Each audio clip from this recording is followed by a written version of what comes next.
We were in the Afghan commando compound, big mud walls that were essentially bulletproof. The mission was to help them set a checkpoint. And then the plan was just exfil and go home, It was real eerie the whole time. We got shot at a little bit. We shot back a little bit, but it wasn't like a real firefight. At least it didn't feel like it. As I was leaving, I was watching all the guys in the guard towers, and I could see them all talking on their radios, like way more than they had been the rest of the day. I still to this day think they set us up. As soon as we leave, literally as soon as we cross, we were getting contacted from both sides, like PKM, RPG, just shooting anything that moved at that point.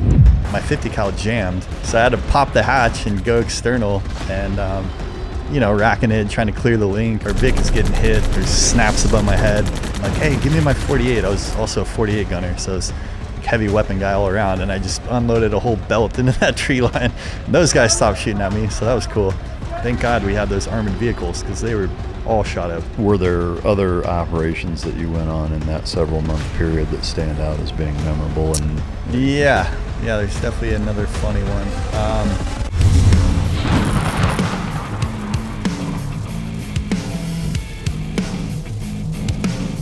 I have 4 dogs, and they've eaten all types of different food. And we recently found Team Dog, I believe this spring.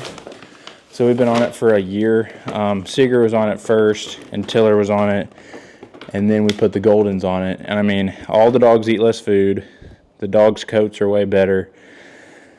Everything about Team Dog is, I'm very impressed. My dog trainer, Justin Allen, he uses it on all 60 dogs that are there for training. And he's tried every single food in the game too, and they just stay super healthy on this Team Dog. ladies and gentlemen, as always, it's both an honor and a pleasure to welcome my next guest to the podcast. He spent 12 and a half years in the U.S. Navy, 8 of which as a team guy.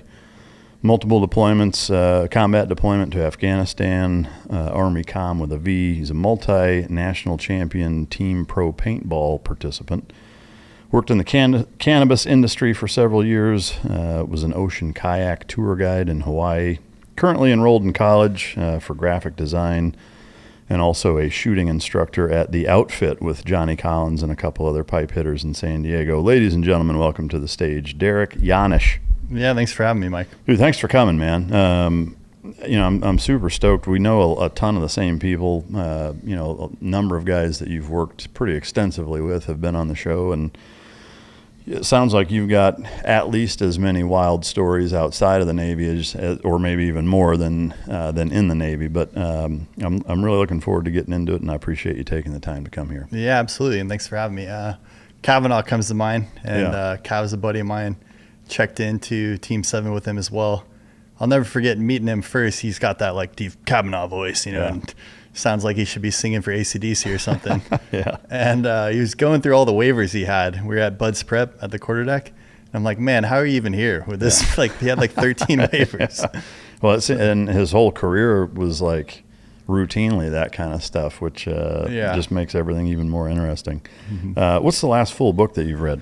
Oh, man.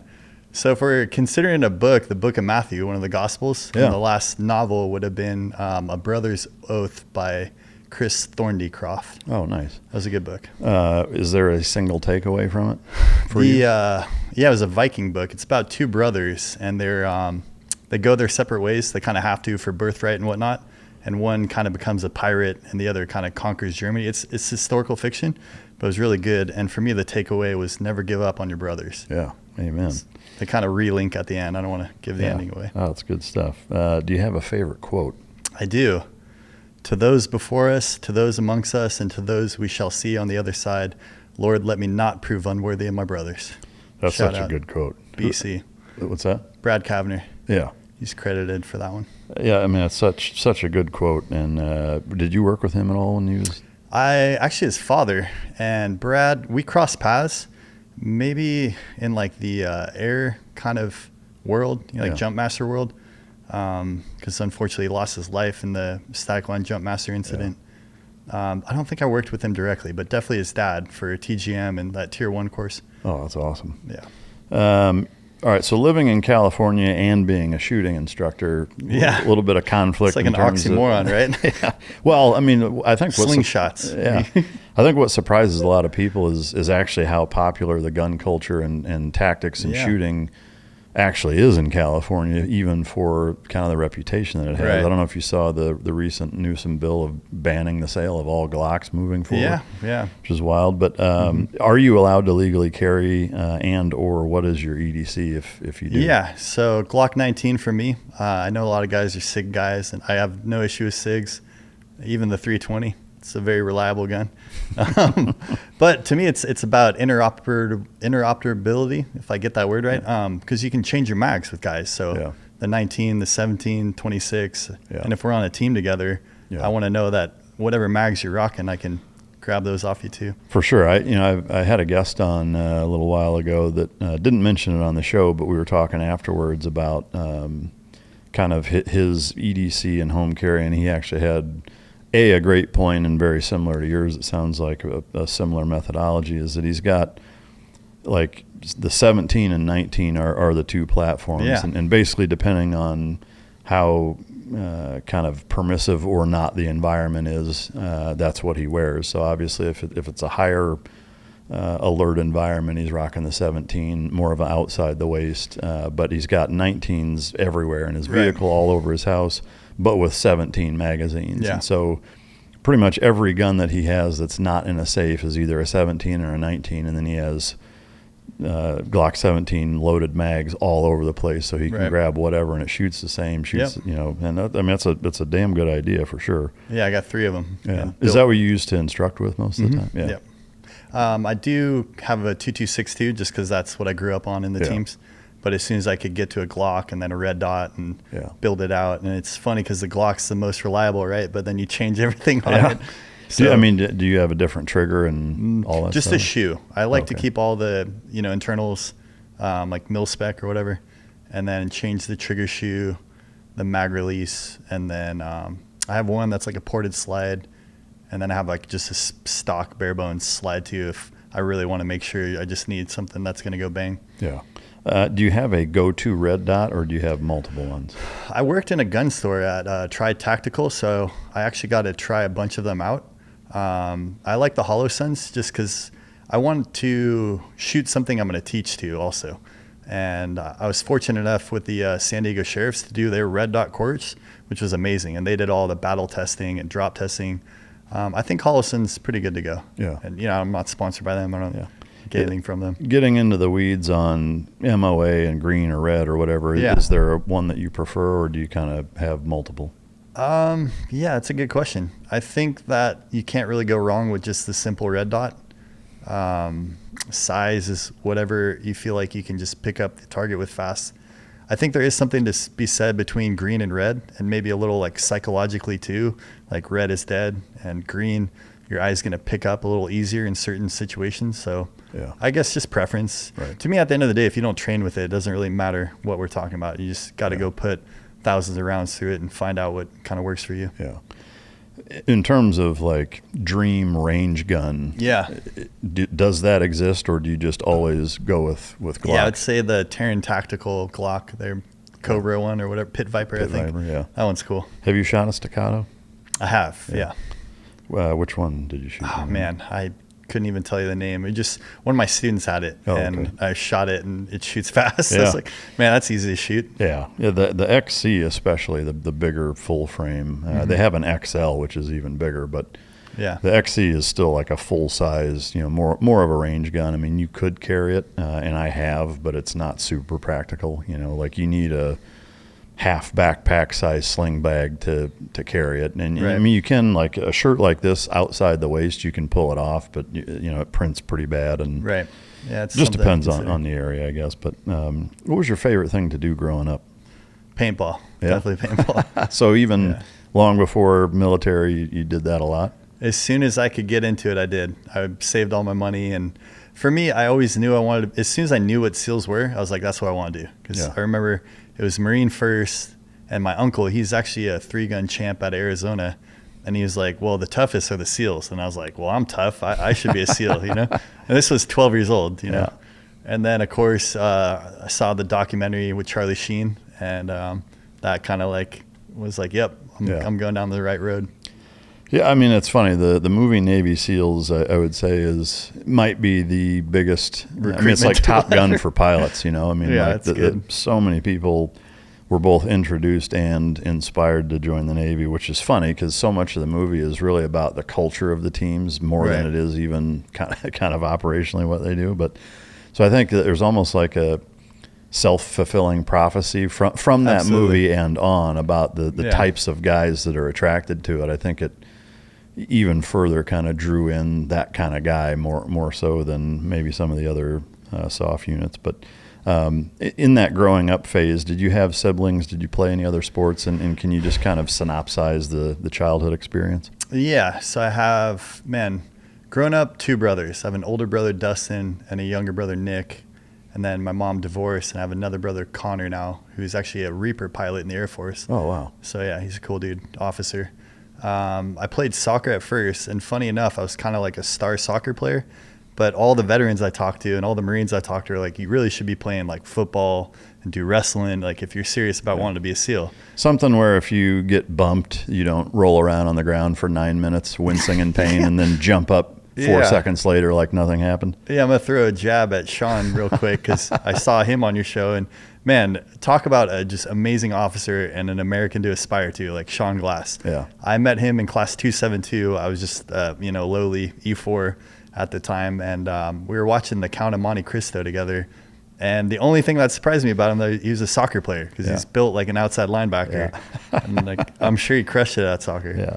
I mean, I of course like to joke. I mean, there's plenty of super tough dudes that are high-level soccer players, but the acting job that exists, especially like World Cup going on right now. Yeah. Dude, it boggles my mind, you know, because it's like the look of rolling around on the ground, like wincing in pain, grabbing something for, a minute. Yeah. And then just popping back up like nothing happened. It's like American football. Right. If you see a dude doing that, like his season or career is probably over. Yeah. He's for sure not finishing the game, but I know it's all part of the culture of trying to pull the yellow or red card. But so at 12, you're playing paintball. You decide you want to be a Marine, then a SEAL. At what age did you know 100% I want to be a SEAL? Was that at 12 or was it? It was definitely at 12. Yeah, I remember it vividly. And so from then until you actually joined, it stayed that way? That's all it was. Yeah, wow. So everything I did was, is this going to help me accomplish that goal or not? Dude, that's amazing, man. And everything that didn't was just a distraction. Like I didn't make time for it. That's really cool. Yeah. Did you graduate high school and go right into boot camp after that? Yeah, technically I depped in high school. I was 17. Did the DEP program. I was in it for like a solid year. And then my paintball team started winning all these championships. We were getting sponsors. Friends of mine were getting paid to play, like real salaries, like 6 figures. And I was like, man, that was the only time I questioned it. And I looked at the old paintball pros and I looked at the old veterans. And I was like, which do I really want to be? And this was like, I was 17, 18 years old. I kind of had the foresight then to be like, I think I'd still rather be a veteran, kind of having war stories than paintball stories. Yeah. Well, it seems like it worked out because you ended up kind of getting to do both. But yeah, it was cool. So once you joined, your path into the actual SEAL teams was a little delayed. How and what happened? So I came in on a SEAL contract. Probably, I don't know, it's changed, from boot camp, how it works. You needed a source rating, which, so I was an OS. I went to OSA school, and I was in Dam Neck. So I always joke I got some time at Dam Neck, too. Same here, but as an IS. Right. So, same community, right? Playing the most boring video game ever made, the SPA 25, the repeater.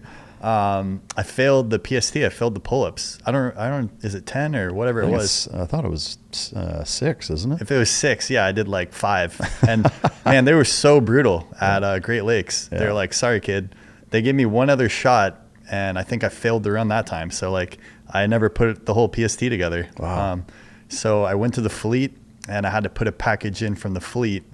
And then I got to class 272. That's where I met Shawn, Mike O'Dowd, Mitch Aguiar. Just a lot of legends that are doing great things now. Yeah.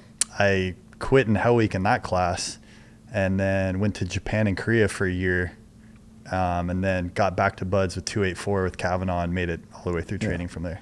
But, I mean, that's such a wild path. So, Yeah. I mean, you know, the bumps in those road, I think for most people, frankly, would be, I mean, one of those would be enough to say, I guess that's not my thing.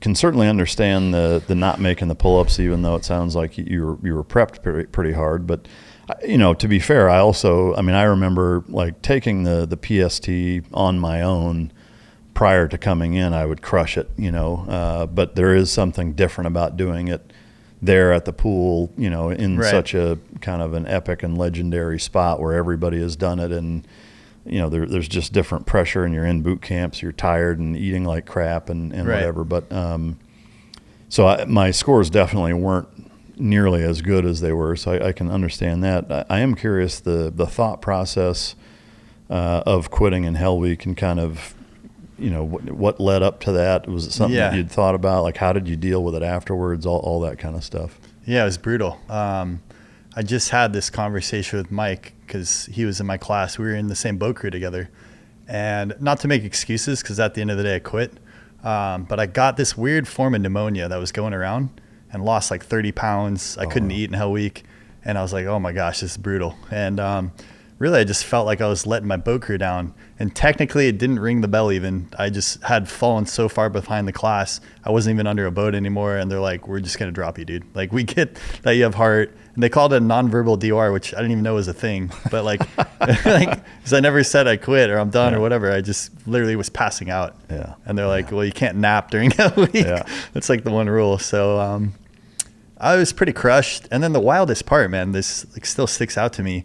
They tested us for this pneumonia. They suspected it was going around, and I was in Extiv, you know, after you where the only easy day is every day. they come up to me and they're like, you're getting a med roll. And I was like, I already DOR'd, you know. They're like, how are you going to med roll me? And they're like, well, you weren't even supposed to class up. You were supposed to get a med roll. You tested positive for this pneumonia. I was like, oh, that's soul crushing to find out. So I talked to the Master Chief at the time, which was Command Master Chief Otis. I don't know if you ever... Oh, yeah, Bob. Yeah. So, I was like, hey, this happened. What do you think? And he looked at it. He's like, that's a really bad look, but here's what I'll do. He's like, and he asked me flat out, he's like, what did you fail in first phase? Because, like, guys were failing swims. I'm like, literally not a single evolution. He's like, oh, I'll get you back then. He's like, go to the fleet, do your time, you know, use this time to get strong and put your package in, and you'll be here, no problem. And I took his word on it. I didn't even talk to him again. I'll never forget. I took my PST in Japan. I was in Sasebo, Japan with this EOD guy. And it was freezing cold in the morning. Did great on it. Submitted my package on a Friday, and I had orders by Monday back to buds. Wow. And I heard like that's unheard of. Yeah. Usually it takes guys months to get back. I've faxed it off, and they're like, get this guy back into training. Dude, that's amazing, man. So, you know, and I got to spend time in Japan, you know, Korea, Guam. Like, I saw a lot of cool things that I wouldn't have otherwise. So was that as an OS? As an OS, yeah. I was an OS 2 at the time. I think I made E5 in between. I mean, I assume you weren't land-based, though, right? I mean, were you on a ship? Or the whole time, yeah. Yeah. Like, we would be, like, pulled into port. Even in Japan, we had to take, like, a ferry to get from the boat to land. Yeah. And we'd get, you know, like, the weekend off. And then we were doing, like, refueling out at sea with, like, carriers and Japanese vessels and whatnot. So that was cool. From a getting back to the program standpoint, so at this point you've been in four and a half years? About, yeah. And you're in E5, you're what, 22, 23 years old? I think about that. I think maybe 24, 25 by the time I got back to 284. Okay. Once you got back in at that point, were you pretty laser focused and smooth sailing? Like, yeah, did you absolutely. have any hiccups in training at that point? The only thing was the pistol qual. Yeah. I pretty much passed everything the first time. Pool comp, I think, like the third attempt, but everything else I either passed or got very early. You know, were you the LPO of the class being an E5? That's a funny story. So I should have been. I had, and in my first buds class, man, the LPO just mortality rate was like a Vietnam combat medic. They were dropping like flies. So I was trying to like fly under the radar and not be LPO as long as I could, for better or for worse. And it actually ended up being a dude who's at Team 6 now, who's just like a cyborg of a man. Anybody from my class is going to know exactly who I'm talking about. So good on him. He was LPO, and then I picked it up in SQT. Oh, wow. Yeah. So you make it through no problem. You go to SQT. What was the first team that you went to? Team 7. Team 7.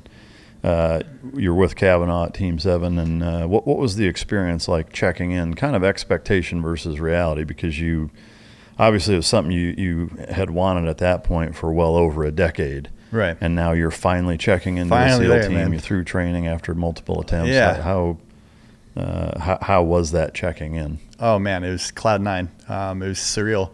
And just having your kind of CAC card that let me in that gate, to get into the teams after being literally locked out, because you could go everywhere else. I'd done the O course hundreds of times, been to Gator Beach, been to the Surf Mart.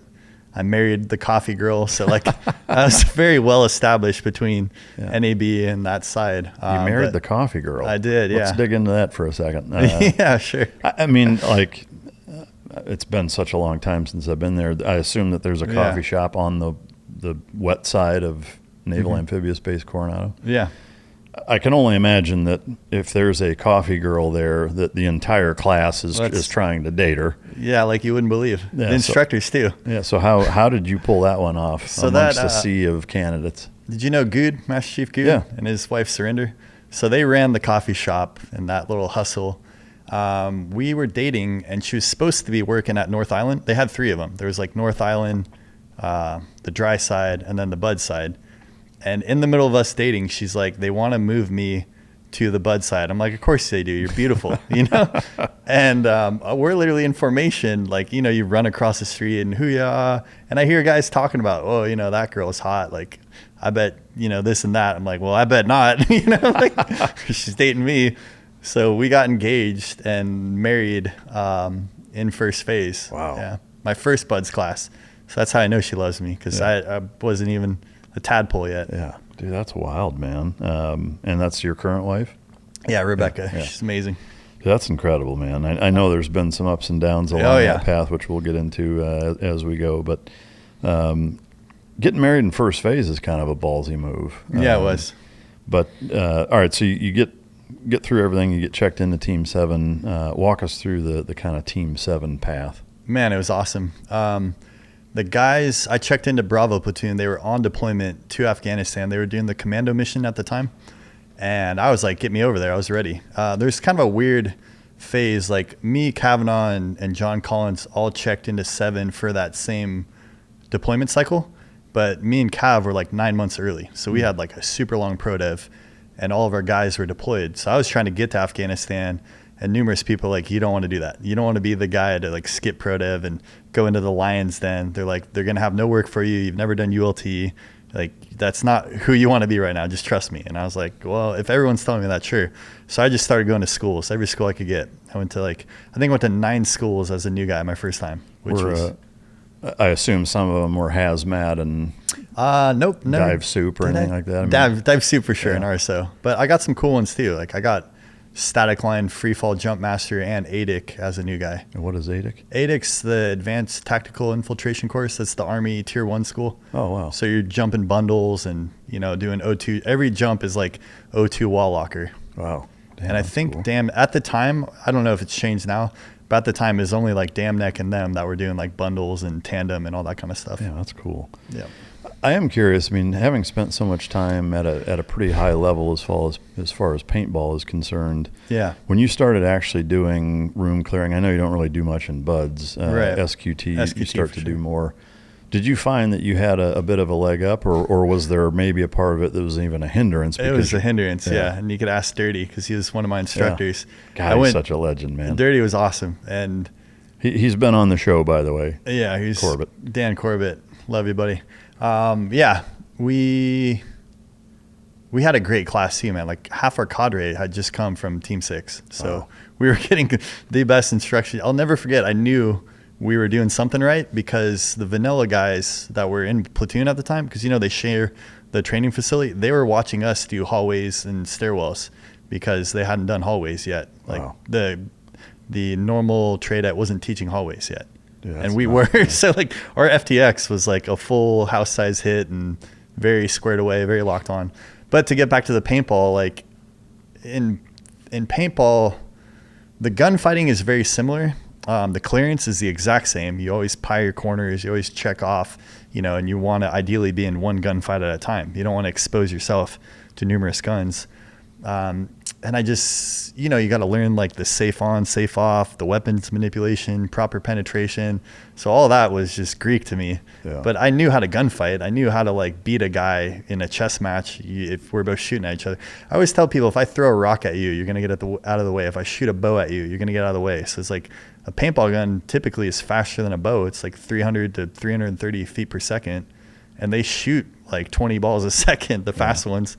So it's like it's a chess match at the end of the day with a gun. Yeah.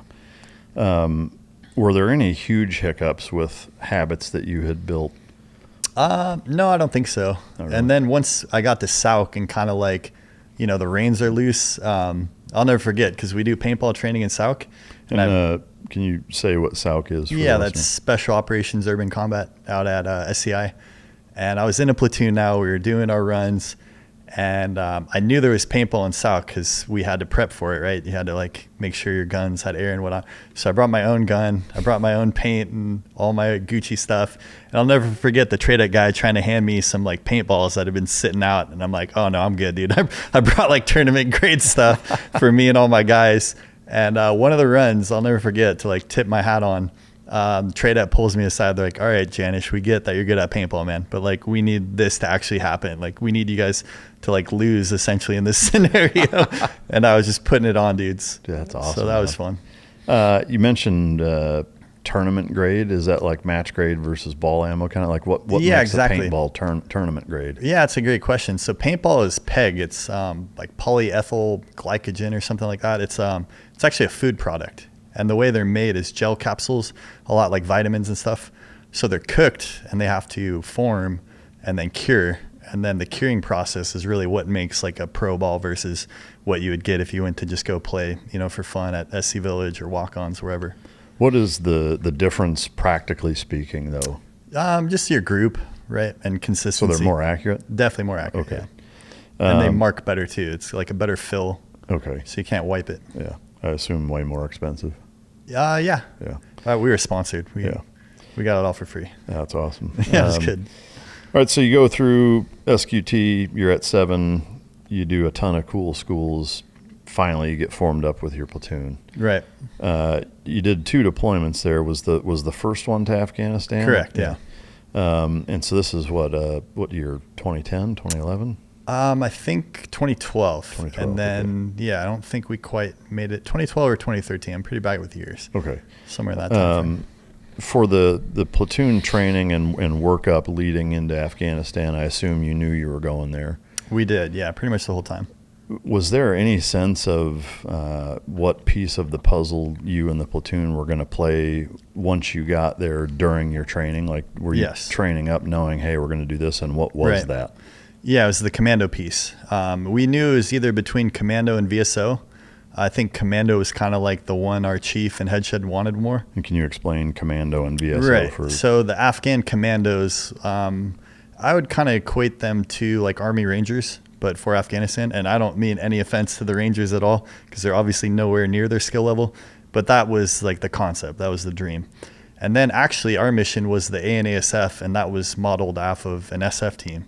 So we took on that mission, and that was like, whereas commandos would be like 50 to 100 guys, we had like 12 to 20 that we would go on ops with. And what was the acronym for them? ANASF, so Afghan National Army Special Forces. Okay. So you ended up with on the commando side or the Special Forces side? Special Forces side, that was our mission. So much smaller groups. Yeah. Once you got into country, what was your kind of perspective on finally being in Afghanistan? Yeah. Finally. Great question. I remember it vividly.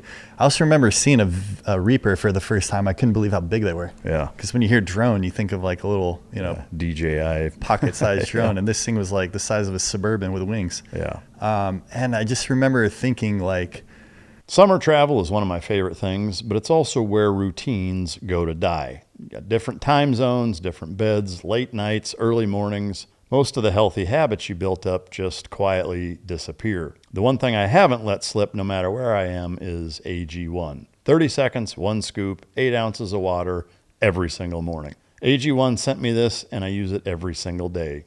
You should too. Here's why it works for me. It's not complicated, doesn't require anything. I'm not hauling a bag full of supplements through TSA. 1 scoop covers it. AG1 is a daily health drink with a multivitamin, pre- and probiotics, superfoods, and antioxidants all in one. The next gen formula has 75 plus ingredients. It's clinically shown to help support gut health, fill common nutrient gaps, and improve key nutrient levels within 3 months. It can help maintain energy, support your immune health, and keep your gut working the way it should, even when your schedule is all over the place. One thing every morning, locked in, that's it. Visit drinkag1.com/micdrop to get a free AG1 travel case with 7 free AG1 travel packs in your welcome kit with your first AG1 subscription order while supplies last. That's drinkag1.com/micdrop. Man, are we going to get shot at? Because we flew into Arena Air Force Base, which was like a NATO base. I think the Italians ran it. And then we had to convoy to our base, which was really a camp. We were at Camp Lawton, Camp Stone, which was a Marine camp before us. And just thinking like, man, we're going to get shot at, obviously, right? Like, this is war. And it was actually just a really nice scenic drive. And I remember our advon, you send guys out to kind of prep for the rest of the platoon coming. He was wearing a collared shirt and body armor, and I just thought that looked funny. I'd never seen that before. I'm like, well, it can't be that serious if our buddy Doe is wearing a collared shirt and, he doesn't seem worried. And I had so many guys like my buddy O-Town, who was our JTAC, who was a very seasoned veteran, an amazing American and shooter and great JTAC. I kind of always looked to him. I'm like, is O-Town nervous? Like, because if he's not, like, I'm not, and that was kind of how I postured myself on that deployment. Yeah. Where did you end up, and what was the very first boots on the ground mission that you took part in? Yeah, so it was kind of funny because I think technically the first missions were just going to the airport and back. We had to do like a 5 Ws for that. It wasn't like a full con op, but we had to, call head shed and be like, hey, we're leaving the wire to pick this. So those, which I don't really count.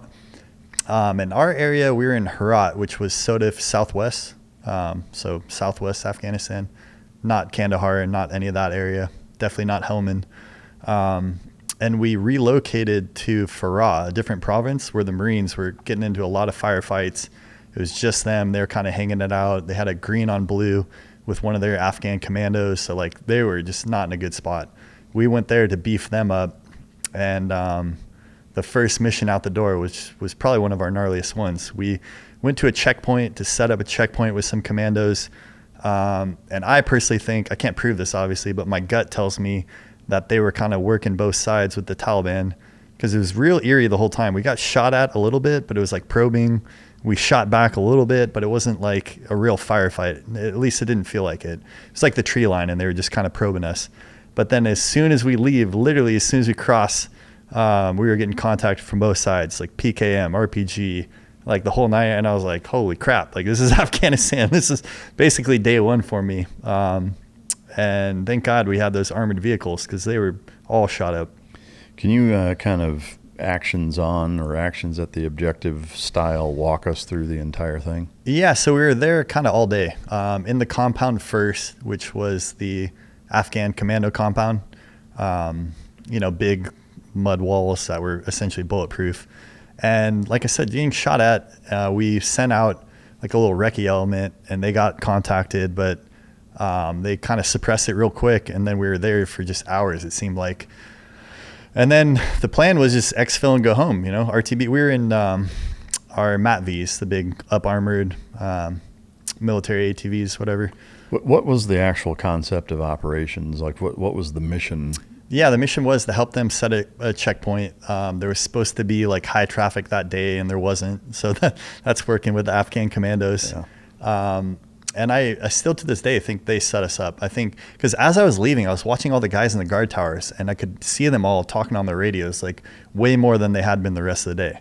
So I'm like, these dudes are saying that they're leaving now, like get set up, be ready, And this was towards the end of the war, like, and Obama had already kind of explained his drawdown process. So like they weren't going to fight us until they felt like they had a clear advantage. So yeah, we basically did vehicle IADs for miles out of there, getting shot at from both sides. Like I said, PKM fire, saw an RPG come at us, saw tracer rounds that ended up being like armor piercing sniper, and just shooting anything that moved at that point. Were you on a heavy gun or were you on? I was, yeah. I was our turret gunner on like the third Vic back, and had a pretty cool moment that my buddy Brandon Andrews, he's a great team guy, was laughing at me for. So my 50 cal jammed, and which never happens. Right, never happens. So I had to pop the hatch and go external, and racking it, trying to clear the link, whatever. And the feed, I knew exactly what the malfunction was. You shoot them enough, you kind of get a feel for, was it failure to feed? Was it a double feed or whatever? And I'll never forget, my buddy's laughing at me and yelling at me because our Vic is getting hit. There's snaps above my head, and I could see the guys finally, like, because it's hard on the RWS. You're looking through a video game screen, but like naked eye, I could see these guys. I'm like, hey, give me my 48. I was also a 48 gunner, so it's like heavy weapon guy all around, and I just unloaded a whole belt into that tree line, and those guys stopped shooting at me, so that was cool. And my buddy's screaming at me to get back in the Vic. He's like, it's not that serious. I'm like, keep in mind, this is my first gunfight. So I'm like, I am not going to be the guy that gets back to base. I'm like, oh, your ADA was down the whole gunfight. You didn't even shoot. I'm like, definitely not. Yeah. And I knew I just had to do two things left. And, I don't like to cuss a lot, but I had a little thing of CLP, and I'm like flexing as if that's going to help. And I'm trying to like lube it, like fuck. I just got to get some lube on this thing, rack it one more time, slap the link, slap the cover, and I'm good to go. And I was, thank God. And I'll never forget, because the Marines had given us a bunch of shit, as you can imagine. And they watched that whole gunfight on ISR, and they're like, man, you guys got after it, and you guys got a lot of them. So we didn't even do SSE because we just wanted to get off the X. Like, it wasn't our mission. There was no high value target there. After the fact, did you get any somewhat of a battle damage assessment of? We did, yeah. I forget the exact numbers. Maybe between like 20 and 30 that we got of them, and I think just vehicles of ours got shot. Maybe one guy. I think one Afghan ANASF guy got hit in the arm. So you guys had, the commandos were with you. Yeah, in between. With the suspicion of them setting you up, but they also were getting shot at. So two different groups, right? So ANASF was our element that was with us that we trusted. These were commandos that we were augmenting for the day. Okay. And that's what we did a lot. Yeah. We would go to areas where guys had just lost a gunfight maybe the day or two before, and we'd come in armored vehicles and help them kind of beef up their posture. Yeah, wow. So that's gunfight number one. Yeah, that was number one. How much longer were you in that area on deployment? I want to say we stayed there for about two or 3 months down there in Farah, and we were guests on a Marine camp.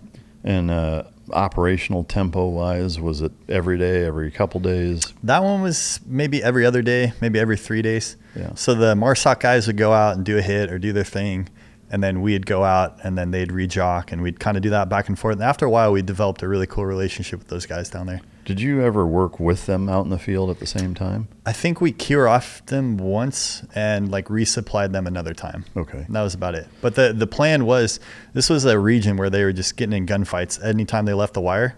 And we're like, let's just go out there, beat these guys, and kind of create more white space. And the best way to do that was to just flip flop. Yeah. Were there other operations that you went on in that several month period that stand out as being memorable? And yeah, there's definitely another funny one. It was just kind of wild because every mission we did down there, we had our partner force with us. So we were in the MAT-Vs that are all buttoned up, and by that I mean like very heavily armored, and they were in armored Humvees. So there'd be times where a vehicle got stuck or whatever. And one mission in particular, we had just done a target hit, got the bad guy we wanted. Everybody expects like these big gunfights, but like the best missions are where nobody talks. You go in, get the bad guy, and literally pull him out of his bed, put him in your vehicle, and take him into custody or whatever. And we're driving back, and it was a long drive back, and everybody was kind of like stay vigilant, whatnot. And I was the turret gunner yet again. It was my job to check behind us every 20 or 30 minutes and make sure that the Afghans were behind us in their Humvees. And I look back one time and I'm like, oh God, there's nobody there. It's just dark. And I got to pass this up to my chief, and he's like, well, how long has it been? I'm like, maybe right on 30 minutes, and he's like, all right, let's turn around. So we turn around and drive back. And sure enough, these guys are in a ditch. One of them's unconscious and like bleeding from the head. And the other two are trying to help him, but they don't really have any medical training. So we have to pull this guy out of the Vic, render assistance, and we treated them just like Americans. So we call a medevac in for them. And the story gets better. Medevac comes in, I think just a Blackhawk, right? And he crashes. So now the helo crashes, breaks the whole tail rotor, which doesn't sound like much, but you're definitely not flying without a tail rotor. And so we're there for a whole another like 24 hours providing security for these pilots. And the plan was get a Chinook to rescue the helicopter. So it was a double rescue mission. Yeah. First, we had to rescue the Afghan commandos. And now we have to rescue our helicopter, rescue our rescuers. Those guys are funny. So yeah, I got footage of that too. It was a funny day. Wow. And we got shot at a couple times there too, of course, just like, posturing and trying to get that American asset out of there. Because that's like a huge deal. You can't just leave a Black Hawk in the middle of Afghanistan. Wow. Yeah. For that window of time, was that the last several months of deployment? Did you come? No, that was early. Okay. Yeah, that was like the first month or so. So within that window of time, it sounds like pretty much all of the missions were similar in that you were going out, creating white space, working with the commandos or the Afghan special forces. As that wrapped up, what was the next chapter of that deployment? Yeah, really interesting one. And we were almost to like, that like kind of stand down period where you're doing your turnover. Just before our turnover, we had one of our biggest events and missions of the whole deployment, which the U.S. consulate got attacked. And for those that don't know, you have embassies and consulates. An embassy is more political, and a consulate is more based on trade. And it was like a very kinetic mission, multiple suicide bombers. I think they had 2 V-bids and blew the gate on the first one. And we were the QRF to respond to that. Can you walk us through the whole thing? Yeah, that was a morning. So remember I told you earlier that just going to the airport was considered a mission? Like you weren't going to walk there, like you had to drive there. And so we were dropping a guy off who was leaving the country, one of our team guys going home early. And I was just coming back from that. So I was already kitted up, had my comms, had my mags jammed. So, I was pretty good to go. And it was before 7 a.m. I remember that. It was between like 6 and 7 in the morning. And I hear this big explosion. And I'm like, that's interesting. Like, because we had a range where we could do demo and stuff. So it wasn't uncharacteristic to hear a big explosion. But I'm like, nobody's training this early when we're kind of in a stand down, so to speak. Like we had done an op a few days before. And it was like, hey, nothing on the radar for at least like 2 days or so. And right as I'm thinking that, and I'm like, do I de-jock right now? Because like that could have been mortar. It could have been a lot of things. My buddy comes running around the corner and sees me awake and kitted up already. He's like, Janisch, wake everybody up. He's like, the consulate's under attack. U.S. lives being lost. Like, we're going now. And I'm like, okay, let's go. And I'm like, well, thanks. Good thing I already had my Wheaties and stretch, So I'm knocking on doors like, get up. And our LPO at the time was an amazing dude, great operator. And I already told you about O-Town, our JTAC. He's like, we're going with the same low plan we had last time. And not to like throw him under the bus, but guys were watching football the night before up and, maybe not ready for an imminent danger gunfight. Yeah. And I'm like, Bob, I think I should be driver. And he's like, you're not driver, you're turret gunner. Like, get in the vehicle. And then he sees our driver come out and he like, is like delirious. And he's like, okay, maybe you are a driver. And so I'm lead Vic driving to the consulate, and it is like the apocalypse. Like there's just fire, brimstone, like dead bodies, like explosions still happening. And I'll never forget, I was so stressed because there was these Jersey barriers to get in. The consulate's like its own little mini base, and they had security and whatnot. And I didn't know if I could make it.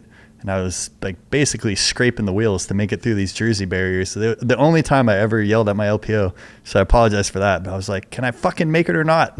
He's like, I don't know, just send it. So I just go blast through, and we set up posture, and they hadn't been extracted yet, and there was still gunfiring going out. So it's like, do we clear to them? Do we like let it settle down? Like, guys were exploded. There was dudes that were like went low order on their suicide vests. So you got guys like literally hanging over Jersey barriers with their guts hanging out, and I'm just like, man, this is like more than I was ready to see today. How many suicide bombers were there? I think our intel was like 12 to 13. It was hard to say for sure because, you know, there's parts of dudes. Wow. And yeah. So how did you finish it? Right. Yeah, that's one of my favorite stories. So we set up a defensive posture, and we basically created two elements. Like, one was going to go clear the consulate, get all the Americans out, and then the second element was going to deal with any, because they weren't all dead. And like we came up on a lot of them. Every single one of them had their hands on their clackers, like ready to like take more Americans with them. And you know, that was a known tactic of theirs at the time. So it was my job to go up the stairwell with my 48 and hold security high, because the consulate was like an old hotel. It was like a hotel that we commandeered and turned into a U.S. operation. And I'll never forget one of my favorite moments in Afghanistan. I'm going through the ladder well. I had to take the stairs, which I probably would have anyways. But I see this chick, and her helmet's like sideways, and she's got body armor on that's way too big. You know, she was clearly a civilian that had never been in combat before. And I look at her, I'm like, don't worry, ma'am, the Navy SEALs are here. And her smile was just ear to ear. So every push-up, every 4-mile run was just earned in that moment. Full on Charlie Sheen moment. Yeah, I was like, don't worry, the SEALs are here. I get to the rooftop, I kick the door open, and there's a Blackwater sniper that spins on me. And I'm like, American, please don't shoot. You know, I'm like, I'm here to help you, bro.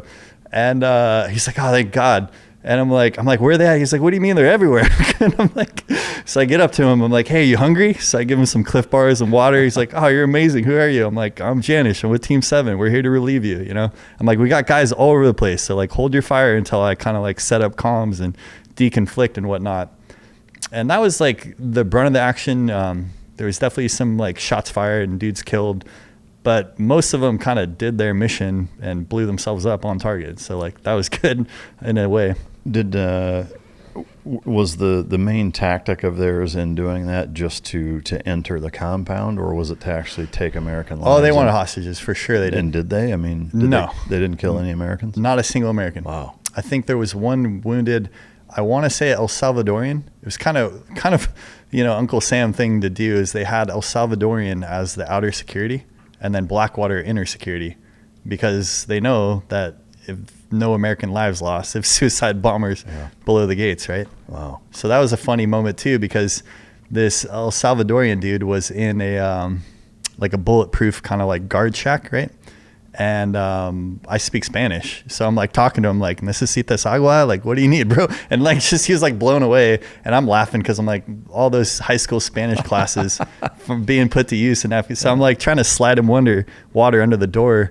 They had electric locks, and since everything had been blown to shit, he was locked in there for a day. And being locked in there with no AC, no water, I'm trying to like literally squeeze water bottles under the door to get to him. And he was so grateful. And we were both laughing that we're speaking Spanish in Afghanistan. And I'm a gringo, and he's an outer security guy at the consulate. Dude, that's wild, man. Yeah. So then we stayed there for a couple of weeks. We did some sniper Overwatch stuff because we had intel that they definitely wanted to come back.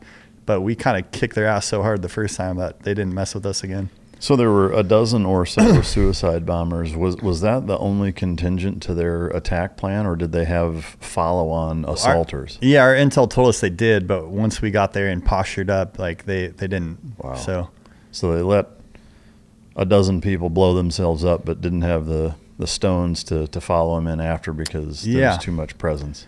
Yeah, it was interesting too because they all had these backpacks and like rip-its and like energy drinks and grenades. Like they had like kits built for them. So like they were well funded. I don't know how well they were trained, but like they were on a mission for sure. Did you guys dig through that stuff and come to any kind of conclusion as to who they may have been funded by based on what you found? Yeah, absolutely. Well, and what was that? And that was classified. So. Oh, really? Yeah. So maybe after the interview. Yeah, maybe. I guess follow-on wise, once you got to the rooftop, were you engaging a fair bit up there, or had most of it died down by that point? Most of it had died down. I'm trying to think. I think as I was kind of going up the stairs and having my Charlie Sheen moment, they were clearing. It was a lot of stairs, and I was in full kit where, with an ADUB. It was a fast clearance. Okay. Because it was all wide open, so there wasn't, it wasn't like clearing through a building. Was it your platoon, entire platoon? Yeah, our whole platoon. Okay. And this is the first mission I really did that was just us. Like, we didn't bring a partner force, so that was cool. What do you know what the rest of the guys were doing? Like, do you have any kind of point of view stories from other absolutely. guys? Shooting bad guys and double tapping dudes with SVS, and then clearing and then doing SSC and all that fun stuff. I guess, can you kind of generally describe the layout? So that, like, I guess the goal would be for the listener or viewer to be able to imagine as you're going in, other than what you've already described, kind of what happened. Yeah.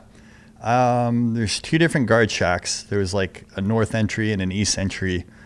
We came in through the east because the north one was one they hit with the V-bid.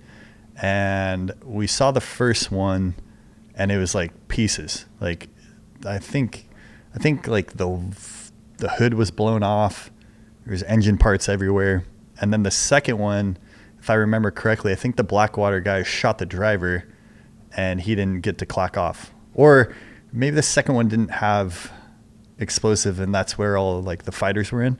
It was one of the two. And so it's a lot like this base security or going into a concert or whatever. It was, a gate that raised and closed, and then they would do the Jersey barriers kind of a zigzag for security reasons, so you couldn't just like drive straight through and ram it, which is what they tried to do. And we got to see the security footage later. It was pretty gnarly. Like, first one comes in, boom, and it was like a thermal feed because they did it, like I said, it was like early in the morning. So you just see the whole thermal go white, and then you see these ants coming out and ants dropping, and then a couple guys making it further, and kind of looked like football. They were just pushing the ball forward and then dropping. And then, one or two guys would like find cover and hide. And those are the guys that we cleaned up. Wow. Were you the only one on the roof? With the Blackwater guy. Okay. Yeah, he was a Blackwater sniper. And so everybody else was basically just sweeping through the compound, Yep. taking care of anybody that was a straggler that hadn't blown up yet. Right, yeah. And it was important for me to get that dude off the roof and be like, I promise I got it, go get some chow and kind of like de-jock a little bit. Yeah. And he was happy to. And so you guys were there for a day or two? Weeks. Oh, yeah, weeks, we were there for like another week or two after. Oh, wow. We like had an element kind of come in and out. And no re-attacks or follow-on? No, none of that. Was that the end of deployment, or did you stay there? That's the last op I really remember. I think we were there a couple more weeks, but it was mostly like turnover, and we turned over with an ODA group. Oh, okay. I think we did like a turnover op or two. Yeah. And then that was about it. Yeah. So going home from that, I mean, obviously that's a pretty amazing first SEAL deployment. I mean, there's guys that have served 20 years that don't have a deployment with that much activity in it. Right. It's hard to go anywhere from there other than not down, but to not have as significant of a deployment. But you went home. How long were you home for before you deployed again? Yeah, good question. Whatever the normal ULT cycle is, so about a year, right? About a year. Like actually out the door. And did you know that whole time that you were going to go to the Pacific Command? No, they kept dangling the carrot of Iraq, and that's where I wanted to go. And it was cool too, though, because I got to go to sniper school. I wasn't a sniper in my first deployment. I was fortunate enough to get a lot of like hands-on sniper stuff with my guys that were older. So I think I went to just sniper school, like had my baby, my first daughter, Kaylee. She's 12 now. So yeah, that's 2013 because she was born in 2013. Went to sniper school, came back, and then got ready for that PACOM deployment. Yeah. And how was that? Obviously a totally different environment in Southeast Asia versus being in Afghanistan. But was it all exercises or? Mostly, yeah. There was a few like posturing, like we were in Thailand during, there was a bombing in Bangkok. So we were ready to respond to that. But I think the rest of the world kind of knew at that time not to mess with Americans because it was quiet everywhere except Iraq and Afghanistan. Maybe in the Philippines, there was a few like sketchy situations in the Philippines that we were a part of. But Did you guys actually went there? I did. Yeah. We had 2 platoons. I don't remember if Eddie was chief. Eddie was an LPO the first time. Eddie Gallagher, of course, he doesn't really need an introduction. And then the second time, I think he was a chief. And I don't remember if Eddie was with us or not, but we went to train with the Filipino SWAT, and we were ready to do like missions with them as well. But I think we just did mostly like, TCCC and medic training, whatever. Did you, when you were in the Philippines, you said it was just you, or from my platoon? Okay. Yeah. I assume down south, like Zamboanga type. Yep, area? we did both. We did Manila, Mindanao, and Zamboanga. Yeah. Can you share anything from your time there? Yeah, there's just training. Like I said, we were ready to do operations, but they never kicked off. It's more political than us being ready to fight. I met some really cool like CIA bush plane guys like flying down. Like that was wild. It's just me, our ops chief, and this CIA pilot guy flying me around the Philippines. So that was pretty cool to be a part of. Why you from your platoon and only you? I think they needed a jump master, and I was the only guy that was jump master qualified. Oh, okay. So that was cool. Yeah. And I out of all the dudes in our troop, I had the most jump master experience. Oh, so okay. that was fun. Yeah. Anything else on that deployment that was? Had an affair in Thailand that ended my marriage. So we did a J set with the Thai Navy SEALs, and I was in Thailand for a few weeks. So that was interesting. Care to share any more on that, or? Yeah, if you love your wife, stick with her and be honorable. Yeah. And I wasn't. So was it just a momentary lapse in judgment, or was it a things aren't going well and it's easier to justify?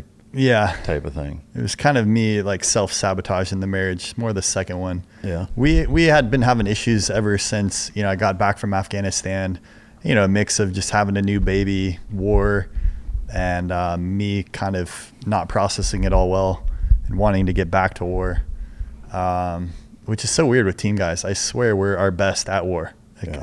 We have way more incidents outside of war than we do actually in a combat role. Well, yeah, I mean, it's a pretty, I don't want to say standard, but regular issue that, a lot of, I would say, human beings, not even just men, but specifically to this context, obviously men in combat environments, and especially the higher level special operations, or even like first responder, FBI, SWAT, that kind of lifestyle. There's a strange, almost paradox that, because you have to be able to be so calm in the most chaotic environments, it kind of like flip-flops your nervous system in a way where you need that to actually be calm, and the absence of that creates a kind of internal struggle and I could see that, and chaos, and so it's I had a really interesting guest on a couple times, Tyler Gray, that was a Delta guy that did a ton of research and wrote this really great book about kind of the methodology or theory rather is that it's far less about PTSD and more about thriving in chaotic environments and falling apart in the absence, because when you don't have that to force you to focus on being calm, it's like you create chaos so that you can fall back into that mentality and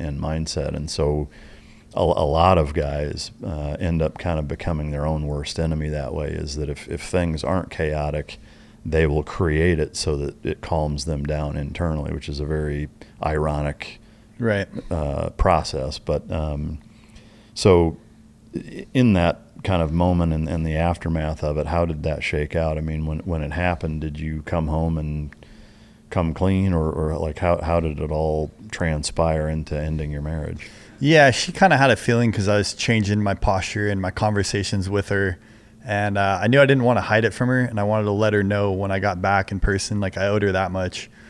I think I went to live with my brother for a little bit, and then another team guy friend of mine, Pettinelli, he was a team 3 guy. Told her she was not happy, and even worse, she wanted to work on things still. And I was just like, man, I felt like she deserved way better than that. She deserved a man that was going to honor her and, be straight up with her, which I wasn't at the time. And you guys had one daughter at the time. We had one daughter at the time, yeah. 3 now. So Gabrielle and Sarah after. And she was a very devout Christian woman. And I was kind of struggling with my Christian faith at the time. I always believed in God, but kind of felt like he was like a clockmaker that, you know, made the clock and set it and walked away. And he didn't have a lot of impact in my life. And now I think the exact opposite. I think God has a lot of impact in my life and is a very kind of real dynamic and thing I can tap into if I need to pray or whatever. Yeah. So she wants to continue to work it out and you say no? Right. Yeah, essentially. And it was more messy trying to work it out and more fights and, you know, ended up being a pretty tumultuous divorce, which carried into my 3rd platoon. I got moved to Charlie platoon as an LPO after that. This podcast is brought to you in part by Stash. You don't accomplish a mission by winging it. You have a plan, you stick to the fundamentals, and you stay disciplined when conditions change. Investing should be no different. That's where Stash comes in. It gives you expert guidance and a clear plan, so you're never left wondering what to do next. Stash is a registered financial advisor built right into an app. It gives you personalized next steps and expert guidance designed to help you build long-term wealth. You stay in control of your money while getting the structure and direction to invest with confidence. Whether you're still serving, planning your next chapter, or years into civilian life, Stash helps you stay focused on your long-term goals, no matter what comes next. Because the hardest part of investing isn't getting started, it's staying disciplined over the long term. Let Stash show you the way. Join more than 1 million active subscribers who are building wealth the Stash way, with guidance, structure, and support every step of the way. For America's 250th anniversary, Stash wants to make it easier for those who served and are serving to get the financial advice they need. Go to stash.com/micdrop to get 15% off a monthly subscription or 30% off an annual subscription and to view important disclosures. That's stash.com/micdrop. It's a paid non-client endorsement, not a guarantee nor representative of all clients. Investment advisory services offered by Stash Investments, LLC, an SEC-registered investment advisor. Investing involves risk. Offer is subject to T&Cs. And just kind of burning it down. So my career started off great and no issues, no trouble. And probably my wife, now that I think about it, looking back on it, she was a lot of my stability. And then, you know, after that I went full pirate mode where I was having girlfriends in Thailand and looking for trouble. And yeah, did not end pretty for me in that respect. So in that 3rd platoon, you didn't deploy? I didn't deploy. No, they pulled me out of the platoon when we started having like a lot of court issues and I was having to miss training for that and whatnot, and custody with our child, which they were trying to do me a solid, but I kind of wish I would have just stayed with my platoon and went to war again, because those guys ended up in Iraq and did that deployment. Yeah. So how did the being pulled from that platoon and dealing with all that ultimately end up in your transition out of the military? Yeah, it was rough. They kind of sent me to training command. I'd gotten in trouble like here and there. What kind of trouble? Yeah, I got arrested for fighting some cops in IB right by the plank. That was an interesting night and one of my other excursions. So I was separated from my wife, Rebecca, and I started dating this girl, Nicole, who actually passed away kind of tragically. And I mixed like some prescription drugs with alcohol and blacked out one night. And I don't know how well you know IB, but I mean, fairly well. Yeah. I've been there a few times. There's too many cops in IB. And so I get in an argument with my girlfriend and I went for a beach run because like I always clear my head on runs. And I guess I, was clear headed in my mind and I went back to the wrong house and I'm like banging on the house. And like, I thought she'd lock me out, I guess. I was kind of like time traveling, I was in and out of consciousness at this point. And I guess I went to the wrong house. They called the cops on me. The cops came to wrap me up. And I like shook the first one off me and drilled the second one and dropped him. And I woke up in handcuffs in a cop car. So Team 7 obviously wasn't stoked about that. No doubt. You said you mixed prescription medication? Yeah. What do you remember? What? Yeah, I think it was like some Ambien and whatever else like they were giving me at the time because I was already dealing with like nightmares and insomnia and stuff like that. Wow. So you wake up in a cop car. Team 7 is not happy about it. What were the repercussions professionally? Yeah, it was a captain's mast, and honestly, because I'd never been in trouble in my 10 years or whatever I had in the Navy at the time, they were pretty cool with me, and they kind of they tested me for drugs, and it was exactly what I said it was, and they ended up just moving me over to, man, I always forget, what's the Group 1, the logistics command, Log Sue? Not Log Sue. Kevin Kent did the same thing to me. Not Log Sue. No, I still had a Trident. I think Group 1. They're the guys that do R&D on the West Coast, gear issue and stuff. Okay, yeah. You see Log Sue. Log Sue's the non-SEALs for anyone watching. Yeah, it's Kevin and I have maybe a similar generational sense of humor. Yeah. I want to back up too to tell one more Kavanagh story if I can. Yeah. Because he had plenty of instances like that. Yeah, me and Cav were kind of running parallel, a lot. Yeah, I mean it's funny you mention it because I remember when I was interviewing him, listening to his stories, I was like, dude, how much has changed since I've been gone? Because one of those things would have been a career ender for sure. When I was in, any one of those things, your Trident's gone and you're out of I mean, at least out of the community, possibly even out of the Navy. Right. But anyway. Yeah. So one of your best YouTube shorts, or not best, but one of the ones I like, is Cav telling his story how he got arrested at the Jimmy Buffett concert, if I'm not mistaken. And he said, call Team 7. Well, I was Team 7. I was literally the staff watch officer. I don't know if you remember. You got to carry the cell phone and the binder. Yeah. And it's so funny how that news comes in, because it's first is all right, one of our guys is wrapped up. And you get that first, and then you get the name. It's Taylor Kavanagh. I'm like, oh, man, not Cav. That's my boy. And then it's well, what did he do? Well, he stole a golf cart. I'm like, oh, that's not a big deal, Well, then they tased him. You're like, okay, that's a little more. And then they sent the dog on him. You're like, oh, that's double resisting arrest. And then the word for word, I'll never forget this, because I'm talking to cops and our OPSO and the XO, and it was he was playing Three Stooges with my deputies, and this was coming from the sheriff. So I guess he was, kicking one of them in the butt and pushing guys over. And then when I asked Cav, he's like, yeah, I was shaking them off like leaves, dog. They couldn't put handcuffs on me. And I'm like, oh, man. Too funny. All right, so you end up in more of a training command scenario, as I assume a bit of punishment. Yeah, definitely. Did you get out from there, or did you? Yeah, I got out from there. I think that was 2018. What was the decision-making process for deciding you were ready to be out?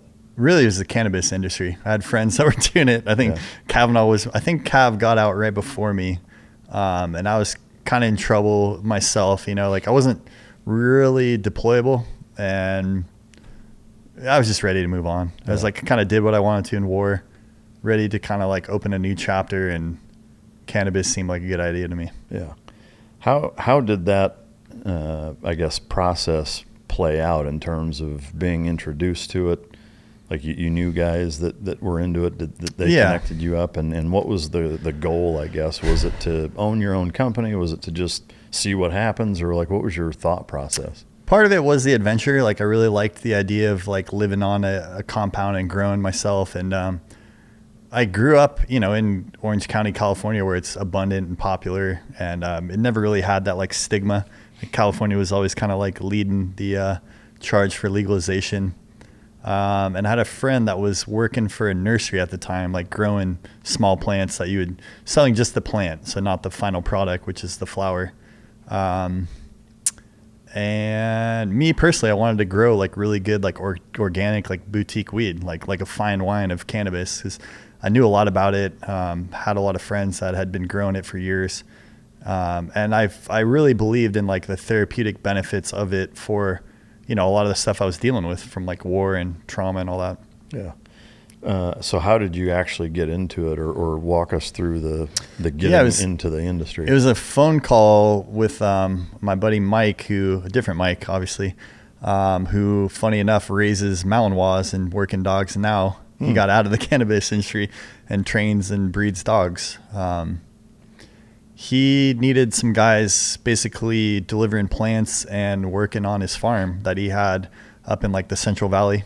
We were between Mendocino and what's that other town? it's eluding me right now, but like around like Slow area. Yeah. Central California. So I assume it's a super rural area, right? Yeah. So you go up there, you start working for him doing plant delivery, et cetera. Mm-hmm. Is that all you did for that 2 years, or how did it progress into, I mean, obviously at a certain point you got out of it. Right. Yeah. What's the best way to start that story?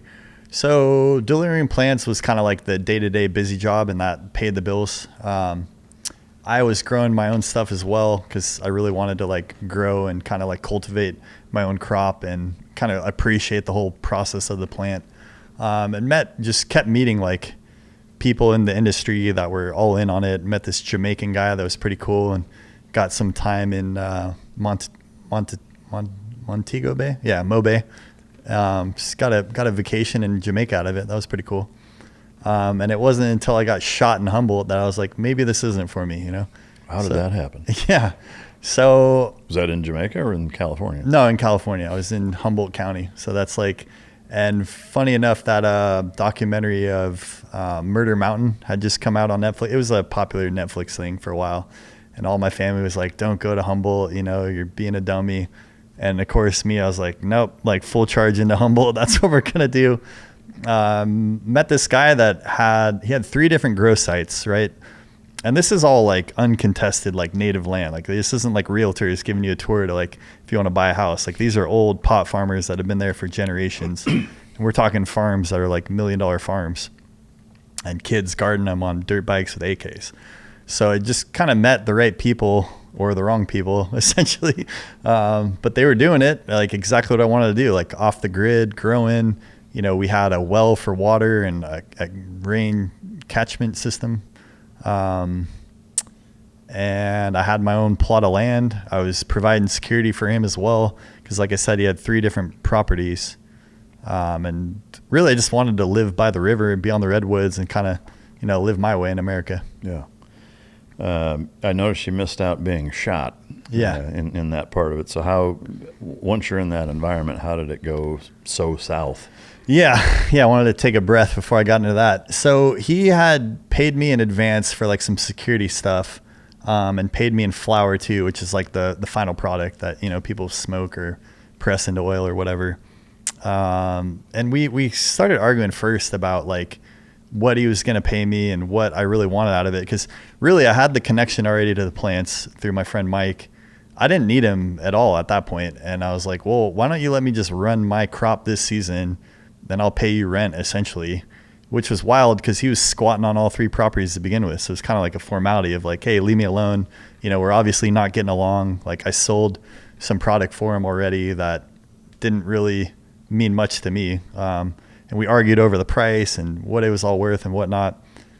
And he called the cops on me to say I was trespassing. And the cops laughed at him like, dude, he's working here. You invited him. Like, that's not trespassing. And he's not breaking any laws because you're already squatting yourself. So that was kind of a cool, like, confidence booster for me. I was like, yeah, I can be here. You know, if you're just going to work this land, why can't I kind of mindset. So after the cops left, I went one more time. I was like, you know what, like, let's squash it. Like, let's have a man-to-man and let's talk this out. So I went early in the morning and he yelled at me, shot above me at first. And like we had argued and yelled at each other, but like not to the point of like, I'm going to shoot you, you know, like I wasn't armed. I think I had like a knife on my hip, but it was sheathed. Like I wasn't in an aggressive posture at all. At least I thought so. And, you know, after I'd been in firefights and stuff like that, like I've had guns pointed at me a bunch of times. Like one guy center around above my head was not a big deal to me. And then he aimed center mass and I took one more step and he just popped me. What gun was it? I think it was a 357, but chambered in 38 special. Wow. So it was 38 special. It was right here. I don't know if you can see the scar, but yeah, got me right under the clavicle, right? Dude. Collarbone, whatever. So you go through all that in Afghanistan. Yeah. And you get popped in the chest at a grow factory in your home state. Correct. Yeah. Brutal. What was going through your mind when you got shot and walk us through like so much. Yeah. And the worst is, man, I go to the beach a lot and, you know, I'm at the beach with my shirt off. I got a gnarly scar on my ribs. And a lot of people know I'm a veteran. Like, oh, thank you for your service. Like, did that happen in the war? And I have to look him in the eyes. Like, nope. Shot on a pot farm over about like $3,000. So wow. Not the cool, no Purple Heart for that one. Right. Anyway, so getting back to it, he shoots me, and I'm like, oh, this sucks. I'm definitely hit. And right away, I'm thinking, okay, tension pneumothorax. Like I could feel my lung collapsing. And actually, let me back up. I thought he missed that first, because like it didn't really like stun me. I like, if I wanted to like run at him, I could have, but I heard a second shot, and it wasn't like a snap this time. It was like an impact. I'm like, oh man, I'm hit. So I like kind of like dropped to a knee. I didn't like fall down. Like I like was like, okay, I should like sit, you know? And there's this big redwood tree behind me. I was like, I think I'm gonna bleed out, and I don't think he's gonna help me. So I'm like crawling towards the redwood tree, and he's yelling at me like, stop moving or I'll shoot you again. And at this point I didn't care. I was like, just kill me, you know? And I was like, whatever, you know, just put me out of my misery. And he was like, stop moving. I'm like, fuck you. And I just crawled to the tree, put my back to it. And I remember just like praying. I was like, God, if you're going to take me, just like do it fast, please. And I literally like lightning bolt hit me. And it was like, this is 1/10 of the pain I could put you through. And that always sticks out in my brain. Like I still like get goosebumps thinking about it. I was like, because that meant two things to me. I was like, it means I'm going to live, and I'm going to experience more pain than this right now. And this is a lot of pain. And then I was just kind of like, Michael's coming for you. And I was like, that's weird. And I passed out, and I was like, okay, you know, that's it. And I wake up, and the paramedic is working on me. He's like, hey, I'm Michael. I'm here to help you. And I'm like, oh, I'm dead. Like, no way. This is heaven. Yeah. And he was Asian. I remember thinking, I expected you to be white. So, so this Asian paramedic is just like, what's this guy talking about? Whatever. Because he doesn't know that I just kind of had that moment, right? So, if we can take one step back. Sure. This is a voice you're hearing. It's a thought you're having. What? Yeah. God, it's so hard. It's kind of like a mix between my voice and my dad's, and just like a sense of knowing. Like I always... Because I really want to explain this right. You know when like you think you lose your car keys, but then all of a sudden like you're like, I know where they are. And like it was like that. It was just like a snap, and I'm like, oh, I'm not going to die. Like I'm going to live. And and a lot of people talk about like a light at the end of the tunnel. I didn't see any of that. I saw my future. I saw my daughter and my friend Atara like playing together at the beach, and like just like a rush, like a fast forward of a movie of all the things I could still do if I like fought to live. I was like, all right, like, I guess I'm going to live then, you know? And keep in mind, he's still yelling obscenities, and I'm still just lying there like, whatever, just take me, Lord. And he called the cops and said I was trespassing. And they're like, wait, you just shot a guy? Like, we're sending an ambulance. like what the heck? And I thanked him for a while, and I found out later that he never was like, yes, and they did. So thank God to whoever that dispatcher was or whoever he called, because they sent an ambulance. The ambulance got me and then took me to the Eureka Hospital. Man. So in that time where you passed out until the paramedic was working on you, that's totally black, and you don't... No, it was like the time traveling again. Okay. I was like in and out of consciousness. So that's where you saw kind of the possibility of in the future. Right. And that was all you saw? There was no... Yeah, for the most part, that, and just, you know, the redwood tree, that was kind of nice. It was like a nice day. Wow. And then another kind of funny part of that was, you know, those like micro puff jackets that we had in the teams. I was wearing that with this Amdal Angus shirt, and it's my buddy's beef company. They like breed, you know, prize bulls for whatever. And he's like, I have to cut your jacket and your shirt. And I'm like, oh, I love this jacket. I was like, do you really? He's like, you're gonna die. Like, and he asked me if I was allergic to any meds, and I'm like, no. And I'm like, all right, if you're gonna cut it, take a picture of my shirt and I'll send it to my platoon guys. So he did. He obliged. He has that picture somewhere. And I'm sure that guy's not gonna forget that story. And I was kind of in it. It was a far drive to the hospital. I think it was like an hour drive. And I was in and out of consciousness in the back of the ambulance, like getting to the hospital. Was your lung collapsed? Did they have to do a chest seal or what? Yep. Yeah. They put tubes in me, the whole nine. And man, talk about coming to. They couldn't get an IV because I'd lost so much blood. I guess I lost like half my right lung and like a whole bunch of blood. Like I don't know exactly how much. And I woke up to them putting a drill in my leg to try and get to the bone marrow and do the IV that way. Wow. And I was conscious for that. So like he's literally like a power drill into my shin. And I don't know how, but I was like throwing nurses off me and like fighting them off. Like, man, what is going on? You know, I thought I got kidnapped and I was being tortured now. Yeah. That was my friend. And then I passed out again. I can imagine. Yeah. Is there any lasting damage to your lung or chest from that? Not much. I don't think I'll ever be as good as I was at like pull-ups or bench press because they had to cut my pec and all that. But no, pretty much a full recovery. Lung capacity wise, it's all right. Yeah, it's not bad. I still got a decent breath hold. Yeah. What happened to the guy that shot you? Yeah. Did he get arrested for attempted murder? He did, yeah. So is he in jail? He was for a bit, and they let him out on self-defense, and I didn't charge, I didn't press any charges. I was like, as long as he lets me get my vehicle, I had a nice Tacoma truck that was, kind of my pride and joy at the time, and let me leave peacefully, I was like, I'm good, because I didn't want to go back to Eureka and deal with going to court here and there and all that. Like, I didn't care. I was like, whatever, kind of, what's the saying? Like, live by the sword, die by the sword was kind of my mentality. Yeah. I'd shot people in Afghanistan. Maybe this was my karma coming back to me. And I truly believe that was part of it, was just God wanted me to experience taking a bullet to the chest and be like, you want to play these games with guns and explosives? Like, I'm going to show you what it feels like. Wow. And yeah. Was it a through and through? No. So it went under my collarbone and then hit my ribs in the back. I guess it hit the top rib and then hit the bottom and cracked both my ribs. I had broken ribs. Did they pull it out? Yes. Do you have it or no? No, I don't have it. That'd be something I would want to keep probably. Dude, more the knife that I got. And luckily Beto hooked me up with a sweet blade. But my uncle that I told you about earlier was the 3-gun guy out of Arizona. Mm-hmm. He had given me this, when I made it through sniper school, he gave me this really cool Damascus steel blade with 300 Win Mag brass in the handle. Oh, wow. And they took that as evidence. And I'm like, I wasn't, it's not evidence. It's just my knife on my hip. Yeah. So I wanted that back. How long were you in the hospital, and what was the recovery 3 days. time? Yeah, I walked out on the 3rd day.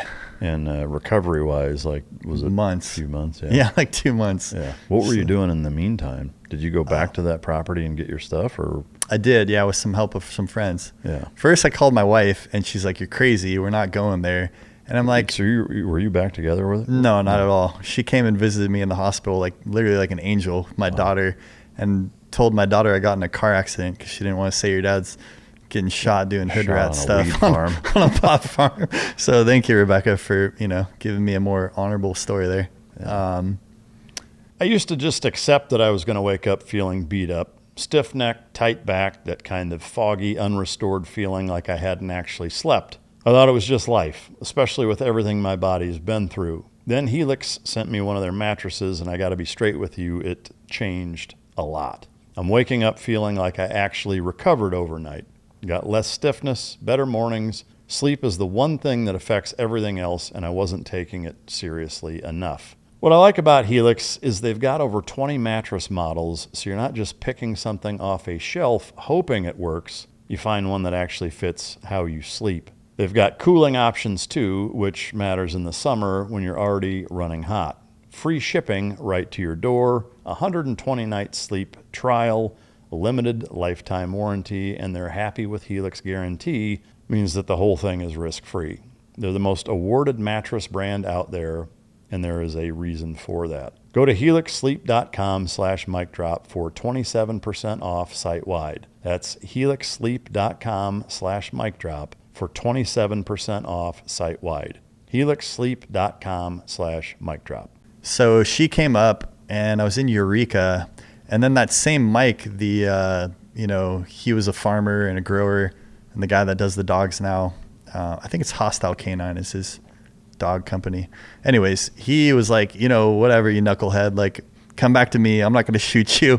I'll give you a job again and kind of let you recover and work on my farm until you kind of get back on your feet. So I did that in Mendocino, basically doing the same thing, but with just much kinder people that time. Yeah. And how long did you do that?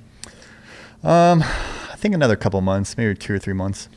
And what was the thought process and plan moving forward of getting out of that and getting into the next thing? Zero plan.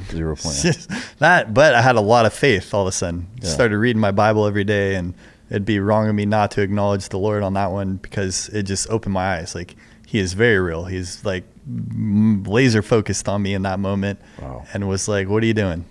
Did that encourage or even force you to want to pray and talk with him regularly? Yeah, absolutely. I read my Bible twice, like back to back. Wow. Because I'd never read it with intention before. I'd been to church and grew up a Jehovah's Witness, funny enough, and Catholic. and they read the Bible at church, but like I didn't sit down and just read it and really connect. You were Jehovah's Witness and Catholic? Growing up, yeah. How does that work? Right, it doesn't really. My mom was a witness, and my dad was Catholic, but not really practicing. So I'd go to mass with him or friends, and I'm Austrian and Italian, and my Italian side, Catholic on both actually, and my mom was kind of like the new age witness in the family. Can you give us all the distinction that makes Jehovah's Witness Jehovah's Witness? Yeah, I mean, a lot of what it separates it. The name, and it's interesting enough, if you really dig into it, that is even what the Catholics believe is like the most proper name you can give God in English. But they lean heavily into like the hallowed be thy name, and we're not really meant to utter it.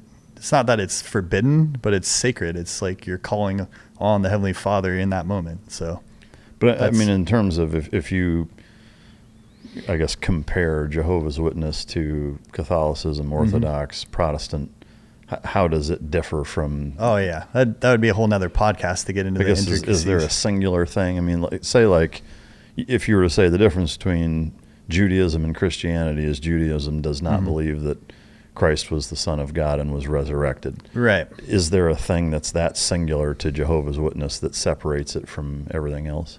Yeah, a couple. I guess the biggest one being is they recognize Christ as the Messiah, but not as God incarnate. They believe that he was the Son of God and like God in the flesh on earth, but not with the same powers as Jehovah, who the Catholics would call the Heavenly Father. So that's probably the biggest distinction. Do they believe that he was resurrected or no? They do, but through the power of the Father, if I'm not mistaken. Okay. All right, so I guess going back to the process out, I just wanted to clarify that, I guess, because I was curious what impact that had on you spiritually. It sounds like it was pretty profound. Yeah, definitely. So as you don't have a plan but decide I'm going to get out of the growing industry, right? Is that when you moved to Hawaii? And no, not exactly. What did I do? I went down south. Oh yeah, and like I was saying, on that kind of spiritual path, right? I just was starting to have a lot of like gnarly Christian dreams too, and like in what way? Things that just were not coincidences were happening, like often. Dreams that were literally coming true. I first told you when I got shot, I kind of had like a flash forward of my future. I was living in Ocean Beach, and there's kind of like a little hippie drum circle vibe in Ocean Beach, which I was partaking in, and had this friend that worked as a vendor in OB, and I just had a sense that I was gonna like see her again when I got shot. Her and my daughter. She hung out with me quite a bit at the beach, whatnot. Like I had a group of friends that were all like van lifers and living out of campers and whatnot. So I left Mendocino with just my truck and like the few $1,000s I had saved up working on that farm. Drove all the way to San Diego, no plan, like I said. But I knew I wanted to see the new Avengers movie. It was like the end game. It was like the big one. I was like, I'm definitely going to see that. And at the movie theater, I walked right into her. And this is like, to me, I'm still like fresh off of getting shot. I didn't talk to her, didn't call her or anything. And like literally like almost bumped into her. And I was like, hey, how you doing? Like, I'm back in San Diego. And she's like, Terry, she's like, all right, whatever. She didn't know that I had like this crazy spiritual experience. And we both kind of laugh about it now. So that happened. The other one that's pretty gnarly was my girlfriend, Nicole. She passed away in that Santa Cruz fire. I don't know if you heard this story, but there's a diving boat off the coast of Santa Cruz that like 30 or 33 people died. I do remember hearing Yeah, it was a big deal. Wow, And she was on there? she was on that boat. Wow. I was supposed to go on that trip with her. We had broken up. She was the girl that I dated in between, in my single time. She was a Danny's bartender too for a moment too. So I got a coffee girl and dated a Danny's girl. Wow. Like, Yeah. I don't know what the third one is, but I'm gonna McPeas, maybe? I don't know. stick with my wife. Yeah. So check Or, both those boxes. Island pasta waitress, maybe? Right. Yeah, and it's kind of gnarly to talk about, but I was having dreams of her in a fire before it happened. And I knew people aren't going to believe me. I knew they were going to say I was crazy. I was calling anyone like frantically, anyone that would listen, because I was having this dream like 3 times a week.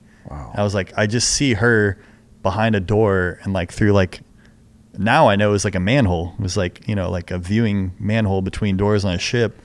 And I was like, please, somebody reach, because she had blocked me. She was mad at me. She wasn't talking to me anymore at the time. I was like, just anybody that can talk to her, just like tell her Derek's thinking about you. That's all I wanted. And then I got the phone call, like Nicole passed away yesterday. She burned alive in a fire, and I like collapsed. I was like, oh my God, nobody listened to me. No.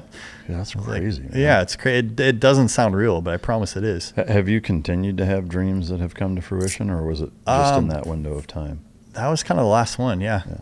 Do you know what happened? How that happened?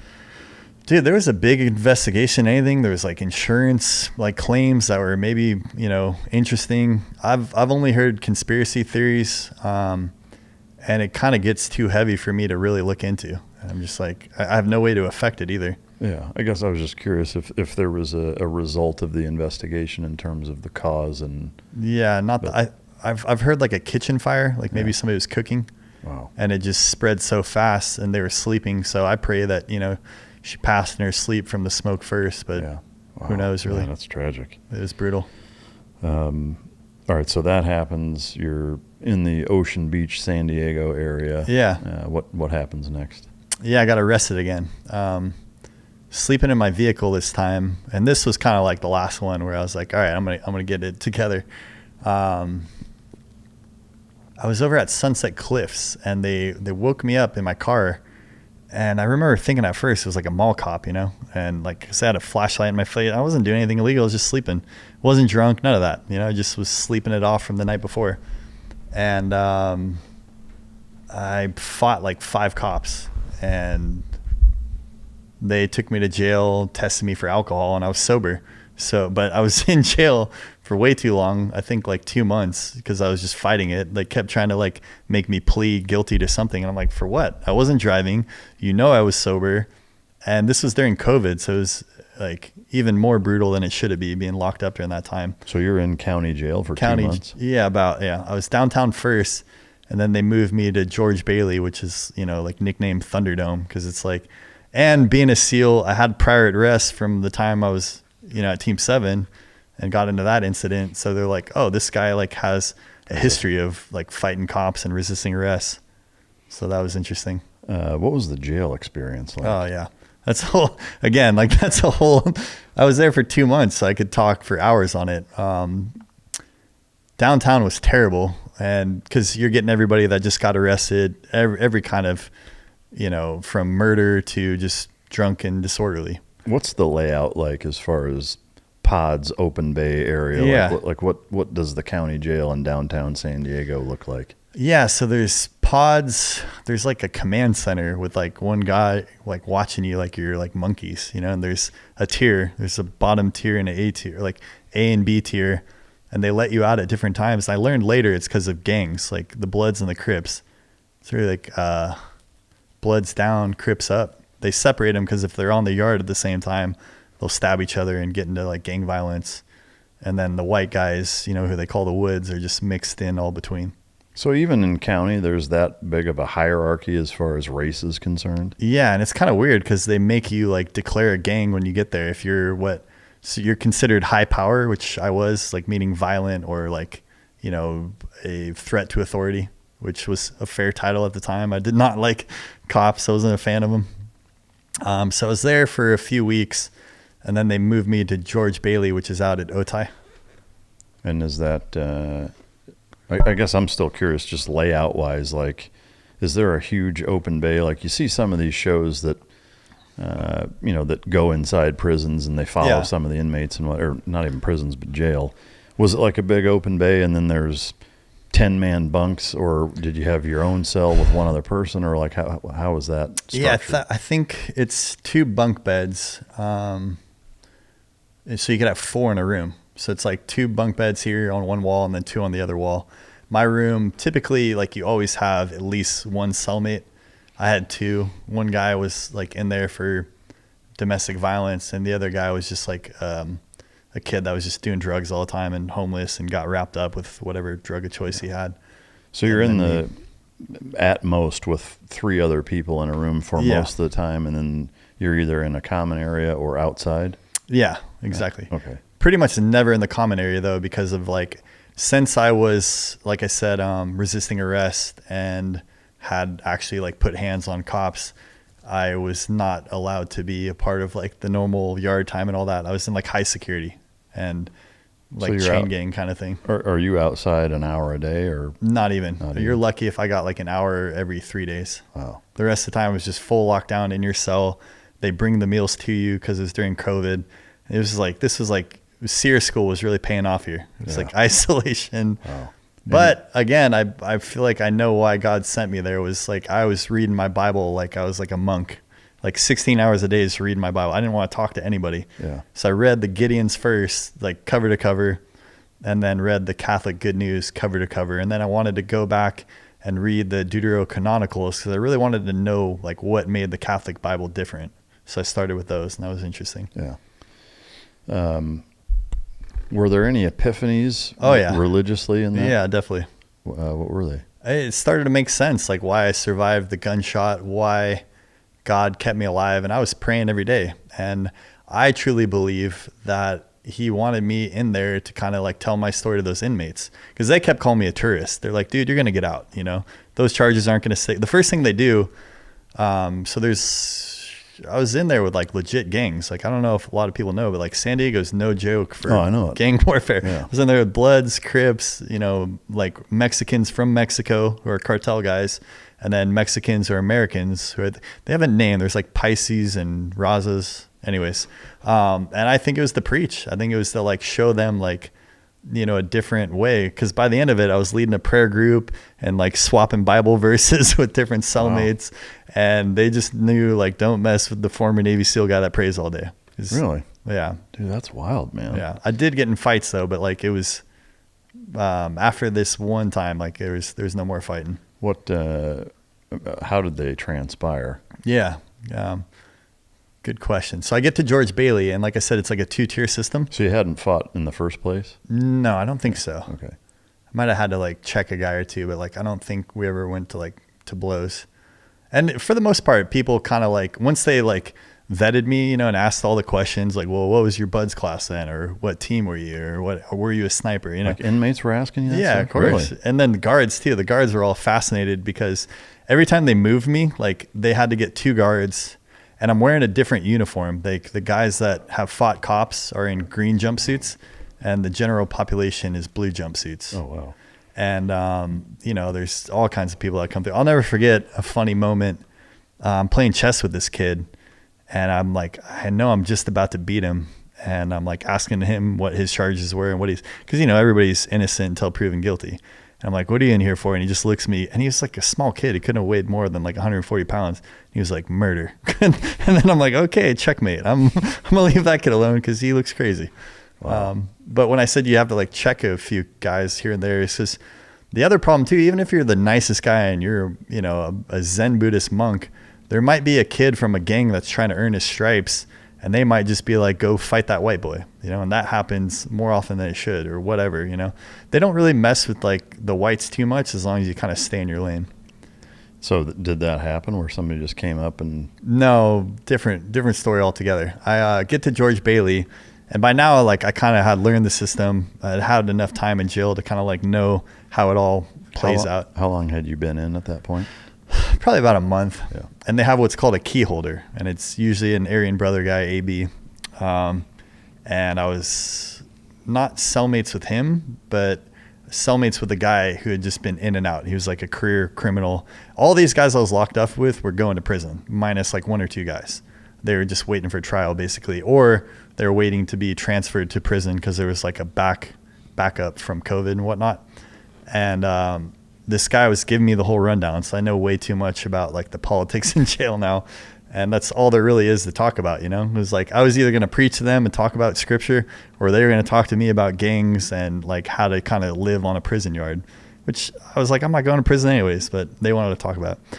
Anyways, long story short, they because I heard you ask Cav or somebody if like you ever had Pruno or whatever partake in prison drugs. Yeah. So I did. I had some prison wine. I was like, you know, when else am I going to get to have toilet wine? Why not?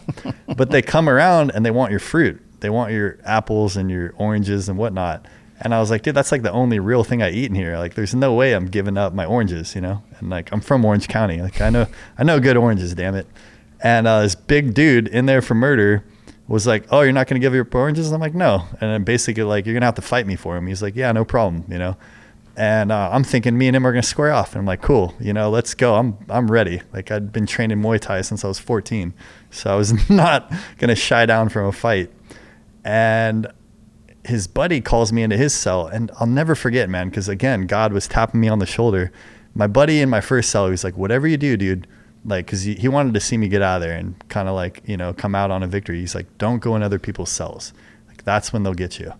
And I was like, okay. Like, and I walk in there, and this guy's like, hey, man, let me talk to you real quick. And as soon as he said that, I got punched in the back of the head. I was like, well, that's gay, you know? And then I didn't even know who hit me. There was like 3 guys in the cell, and another dude hits me in the side of the head. I'm like, that's 2. And then I turned finally to face him and caught another head in the forehead. I'm like, oh, you guys are fucked now. I'm like, because I just ate your 3 best punches. And I just dropped the first guy that I could see, put the other dude in a headlock, and then kicked the other guy in the face, and they were both down, and then spun the headlock guy around and elbowed him. So like all 3 of them like scurrying like roaches. And then my buddy coming to help, and like, that's 22, because like the rule is if it's like white on white and it's not like an egregious crime, you get 22 seconds to fight it out, because you don't want to lock down the whole mod and everybody loses their like liberty. And so that's a self-inflicted thing, or a kind of unwritten it was jail punishment rule? Because I challenged the key holder. So but I mean, like that's a rule that the inmates impose on themselves, or do the guards actually kind of No. It's the white inmate. They call them the Woods. So but they know that if it goes longer than 22, then it's going to create a problem for everybody. Yeah. And so it's the luck. Because you're supposed to get in, get out, and I ran back to my cell. They were leaking, and their faces were all bruised up. I'll never forget this one like Mexican cartel dude looks at me. He's like, "You still look good, Janisch." You know, and I'm like, all right, sweet. So they like put me in isolation after that, interrogated everybody, and I didn't crack. I was just like, I don't know what that was about, you know. And they're like, well, and then they check your knuckles, you know. And luckily, since I had like the biggest blue I threw was an elbow, like my knuckles were fine, and both of them had bloody knuckles, so they got in trouble. They sent me back to my cell. And the key holder who sent the goons at me, because he's like a mob boss, you know, he's like, all right, you're good with me now, you know, he's like, don't worry, nobody's gonna mess with you, kind of thing. And I was like, part of me always was like, dude, I should still just level this guy. And he was like 270 pounds, like a big dude. And I was like, whatever, you know, just keep in mind you're a tourist, you're gonna get out of here. When they interrogated you, what did they ask you, and what did you tell them? Yeah, like just, you know, looking for the story. They wanted me to rat on the key holder and why they were coming after me. And you just said, yeah, I don't know. Yeah, just like, I don't know. Yeah, they just clocked me, and I ran out and went back to and they're like, well, why were you in that cell for in the first place? I was like, the dude called me in, you know. I thought he was going to like share some, you get like the commissary, you get like snacks. I thought I was going to get a Snickers bar, you know, Milky Way, I don't know. Yeah. And so you said you didn't hit them? I think I said I defended myself. Oh, okay. I was like, yeah, I defended myself. Like they swung for, and the cops saw it. Like you could see into the cell, and they have cameras that kind of like don't go directly in, but they could see that I went in first and that 2 guys came in behind me. Yeah. And so that made 4 dudes in the cell. Wow. Yeah. That's wild, man. And that was the last kind of altercation you got? That was it. Yeah. How much longer were you in that facility? I think like 2 weeks, and I was out of there. So did they just drop the charges, or what happened? Completely dropped. Really? With the contention that I go to this program, and it was like a drug and alcohol program. I was like, yeah, I smoke a lot of cannabis, but I wouldn't consider myself an addict, and I'm certainly not an alcoholic. Denial's the first step. Yeah, right. Yeah. So I go to this program in Old Town. It was called VVSD, Veterans Village, and it was for veterans to kind of like get their life back. And honestly, it was such a blessing. I needed it. I had an amazing public defender. She was like, they didn't make me plead to anything. They were like, just finish the program. And a lot of people don't. It was like 6 months of sobriety, voluntary drug testing for it. And as long as you're clean, like you're out of trouble. And that's where I got Lucy in my Malinois. So the other Mike that I keep referencing, Lucy was getting out all the time. She's such a handful of a dog. and was like, you know, popping the gate for other dogs and run. And they're in the woods of Team Mendo. guy of a dog. Yeah, she is, dude. I love her so much. And she's not big. She's a runt. She's only like 47 pounds, but I would put her up against any other working dog, just one-on-one, you know, pound for pound champ. And she reminds me of me so much because I'm like, she just needed a second chance. Yeah. She needed somebody that understood her, that's going to be able to be like wrangle her a little bit. Anyway, so I get Lucy. I'm at VVDSD. And actually, I got connected with Triple Threat, which was like, it was cool. The first time in my life, the one rule was you had to be a combat veteran. We had Vietnam guys all the way up to like now. And is it like an inpatient 24/7 thing, or? No, this is more like a college campus is how I describe it. So are you staying there or no? Yeah. Okay. So it was like on campus, you have a room. But you can leave.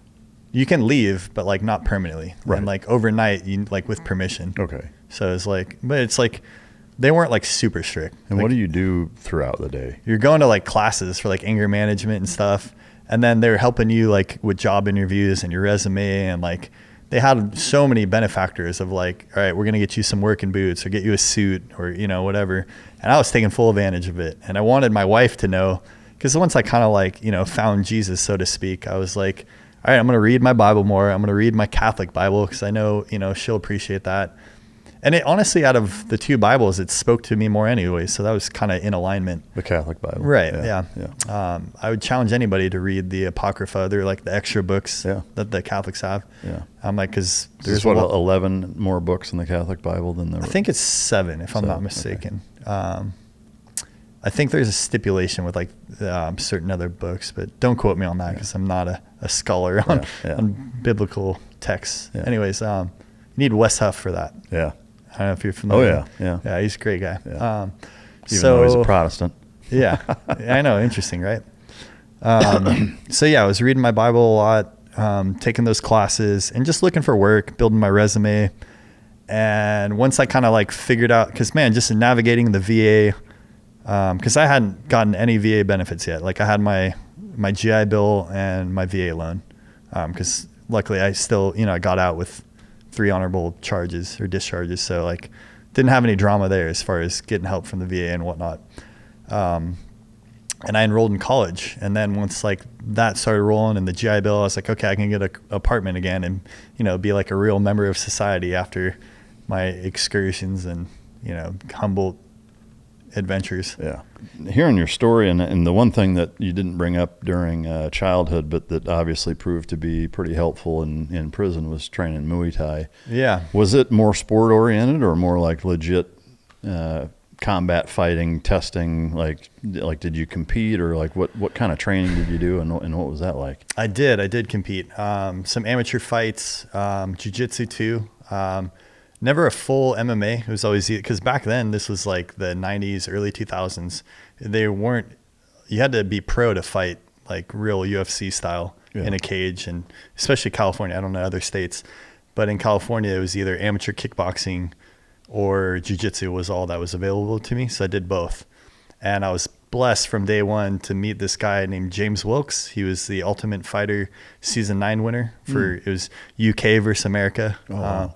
He was a welterweight and he won the whole season and had UFC fights. And I met him before he even went on the show. He was just, you know, a local. We had a King of the Cage was the format in California.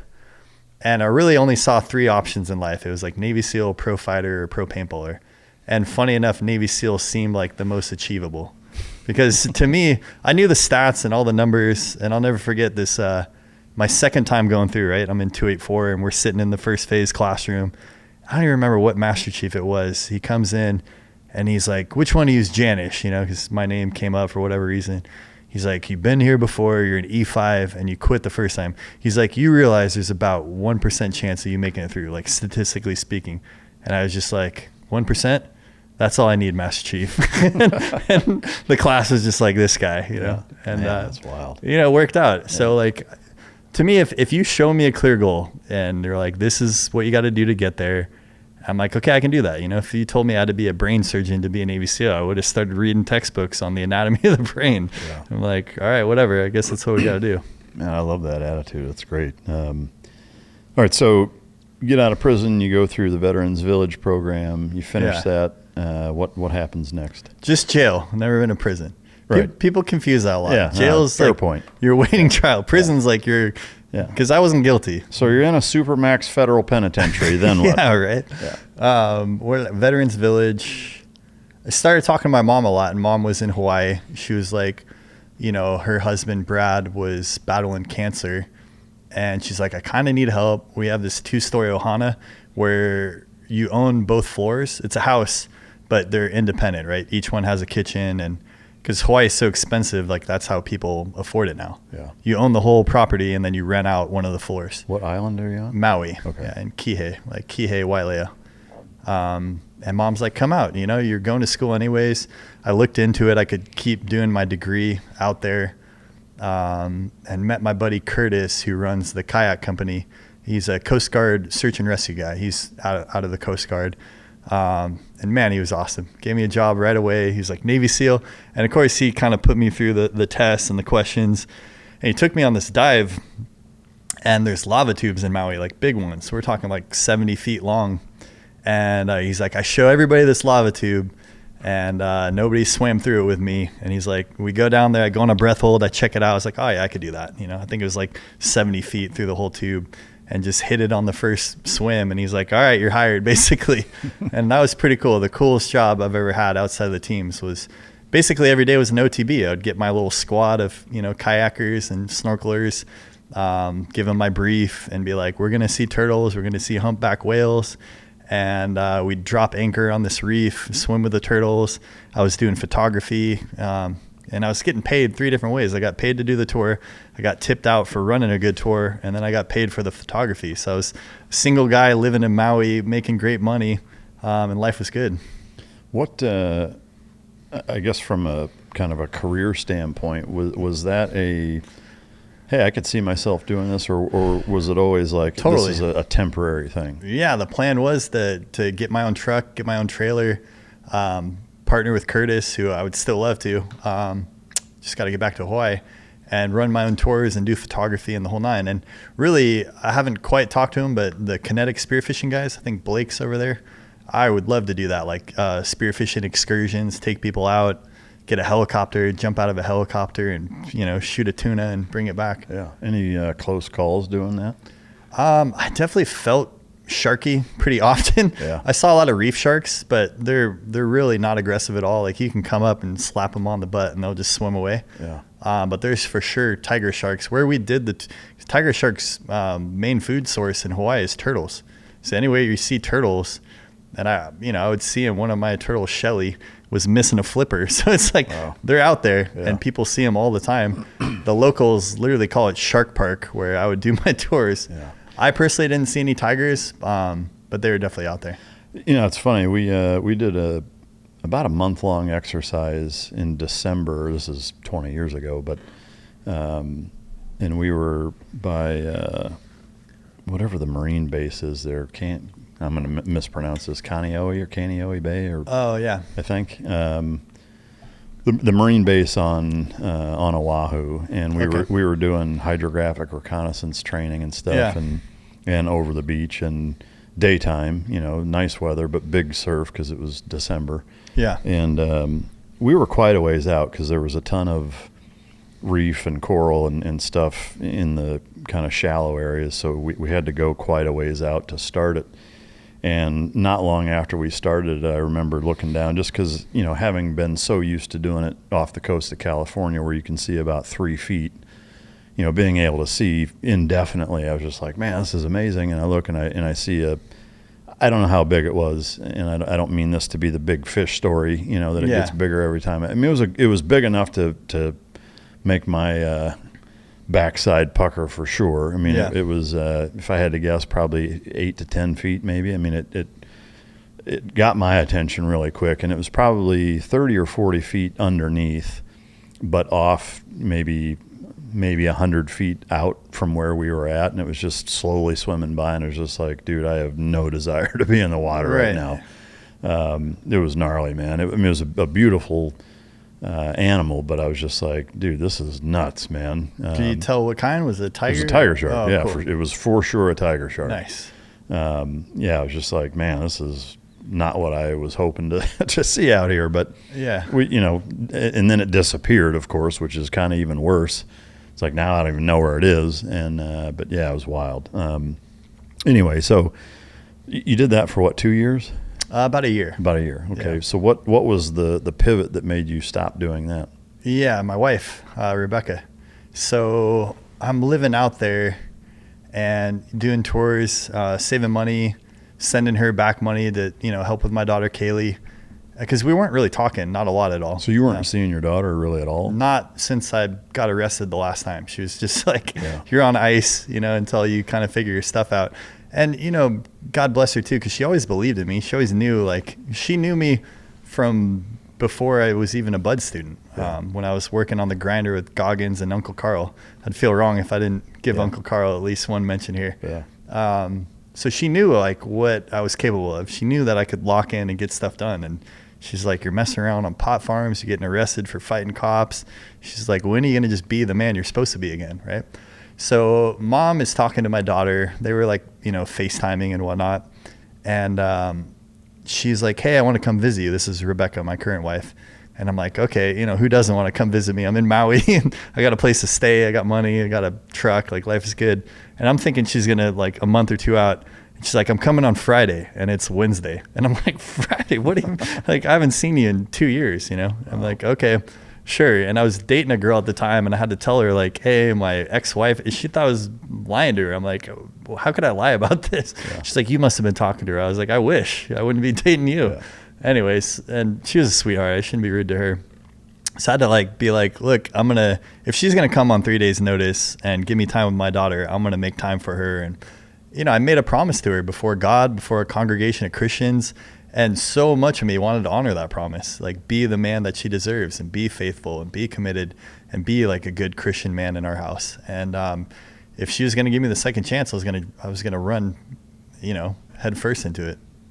And that's what happened. She came out and we had a great time and we've been together ever since, essentially. What did you guys talk about, or do you know, was that her intention in visiting? She says it wasn't. I have my own suspicions. I'm jacked, tan, and making good money, and that's the holy trinity of being a team guy, right? So life was good. So, and I knew she still loved me deep down because she kept talking to me, and she had done a lot of things. When I got arrested, for example, she was giving my attorney my service record. Look, this guy has 3 honorable discharges. He had, issues with this and that, but nothing that makes him a criminal, help him out. And my attorney did. And she told me that a large part of the reason I got out of trouble was because they finally had my service record. Because a lot of people thought I was full of shit. They're like, you're a SEAL. What are you doing locked up in county jail? Right. This isn't what team guys do. Wow. I was like, did she voice her intentions? She was just like, I just want to see you. And yeah, kind of. She wanted to see Hawaii, and she had visited my mom out there without me before, so it wasn't crazy to think that she's going to come and visit. Yeah. And when she got out there, for you, in terms of your kind of reception of her visiting and seeing her again for the first time in a while, what's going through your mind kind of, or emotionally, what are you experiencing? Did the second you see her make you say I need to figure out how to work this out, or was it a slower buildup? Or no, it was really before, when I kind of decided I was going to be a devout Christian. I was like, if she gives me the chance, I'm going to fix things. Oh, okay. But when I saw her in person, that's a different thing. It kind of felt like a first date again. And I bought her flowers. I picked her up from the airport, and she kind of set them down they were toxic or something. And then my daughter was like, Mom, he's trying to be nice, and having your daughter as your wingman, you can't really go wrong there, How old was your daughter at that time? At the time, probably 8. Wow. 7 or 8. How was your relationship with her? Yeah, she did this trip with me and her road trip from San Diego all the way out here to Texas, and she's hanging out at the Hilton pool. So, but I mean, from at that time, I mean, was she super open to? Absolutely. Yeah, it was that's amazing. Yeah, it was we hadn't skipped a beat. That's she knew incredible. I wanted to see her. She knew she was the world to me. There was some resentments of where were you and why weren't you here for me? But she didn't hold it over me. She didn't grill me on it. Wow. She just let me know I felt it too. I wanted to see my dad. Wow. All right, so you guys essentially get back together, and then did she pitch or did you pitch, hey, let's move back to California and be a family again, or how? She did. I wanted her to come to Hawaii. Yeah. I was like, let's figure out a way to buy property in Hawaii. And I like to joke, it's like a country song backwards. I literally got my dog back, my truck back, my girl back, and our house back. So like, we had a golden retriever who since passed away. And man, talk about emotional. I buried her in my backyard. Yeah. So my golden retriever, Lexi, rest in peace. But she didn't forget me. She's like, oh, Dad's home. you know? Yeah. So that was cool. Yeah, that's amazing. All right, so you moved back to California, and what is step one in leaving a business and doing pretty well for yourself? Yeah. Was there any part of you that was kind of second guessing? I mean, I know you're a confident guy and a capable guy, but I can also imagine if there's a part of you that's kind of unsure how that's going to pan out. It's like there's a lot of history of you having some difficulty in that area and in that environment. Was that a concern, or were you absolutely. like, man, I'm going to nail this? And talk about if you're having mental health issues, like no place to work, and I'm like Maui, being at the beach every day, out in the sun all the time. Dude, no TV. Yeah, the sun alone, man. And you got axis deer out there. So I want to touch on that later. But yeah, absolutely. All fair concerns. I was leaving Paradise to go work on it with her again. But again, I just kind of felt that like spirit of God being like, this is really my path for you. And I believed in it. And, and I was like, all right, if I got God with me and I'm sticking to my scripture and I'm going to church with her, like we're going to make this work. Because I was twice as committed as I was the first time. And we made it 7 years. So I was like, at least 14. And after 14, that's 21. You're retired. So we're good. You know? Man, that's so cool to hear. What was your plan in getting back professionally, and how did you navigate leaving a job where you're doing fairly well to kind of starting over essentially in Southern California, which isn't a cheap place? Right. That was humbling. And actually I gave Kavanagh a call because this was right when Kavanagh was kind of going public with his French Foreign Legion story. Yeah. So I was like, hey man, you're doing well. Like, what's your plan? And we actually had like a legitimate business meeting because he does counseling and coaching, as you know.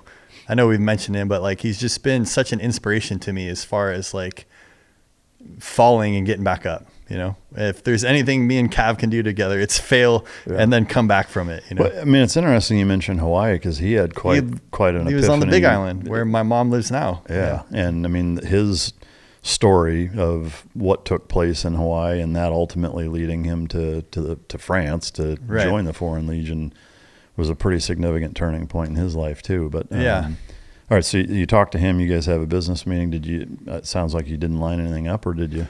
No, actually, we have a project in the works right now that I'm kind of leading and producing with the working title of Tides of Destiny. So I did a project before. These two guys hit me up to be kind of like the SEAL talent on this Netflix documentary they're doing. So basically, I don't want to give too much of it away because it's still in post-production. But basically, they put everything to a dice roll. And one of the things on the dice roll was play paintball against a Navy SEAL. So I got a phone call that like kind of came through the network of SEAL Future Foundation. Yeah. You know those guys? Oh, yeah. They're like, we're looking for a SEAL that plays paintball. And I'm like, you couldn't find a better dude than me. Like, let's go. I'd love to do that. And we played paintball. I beat them 2-on-1, just humbled these guys.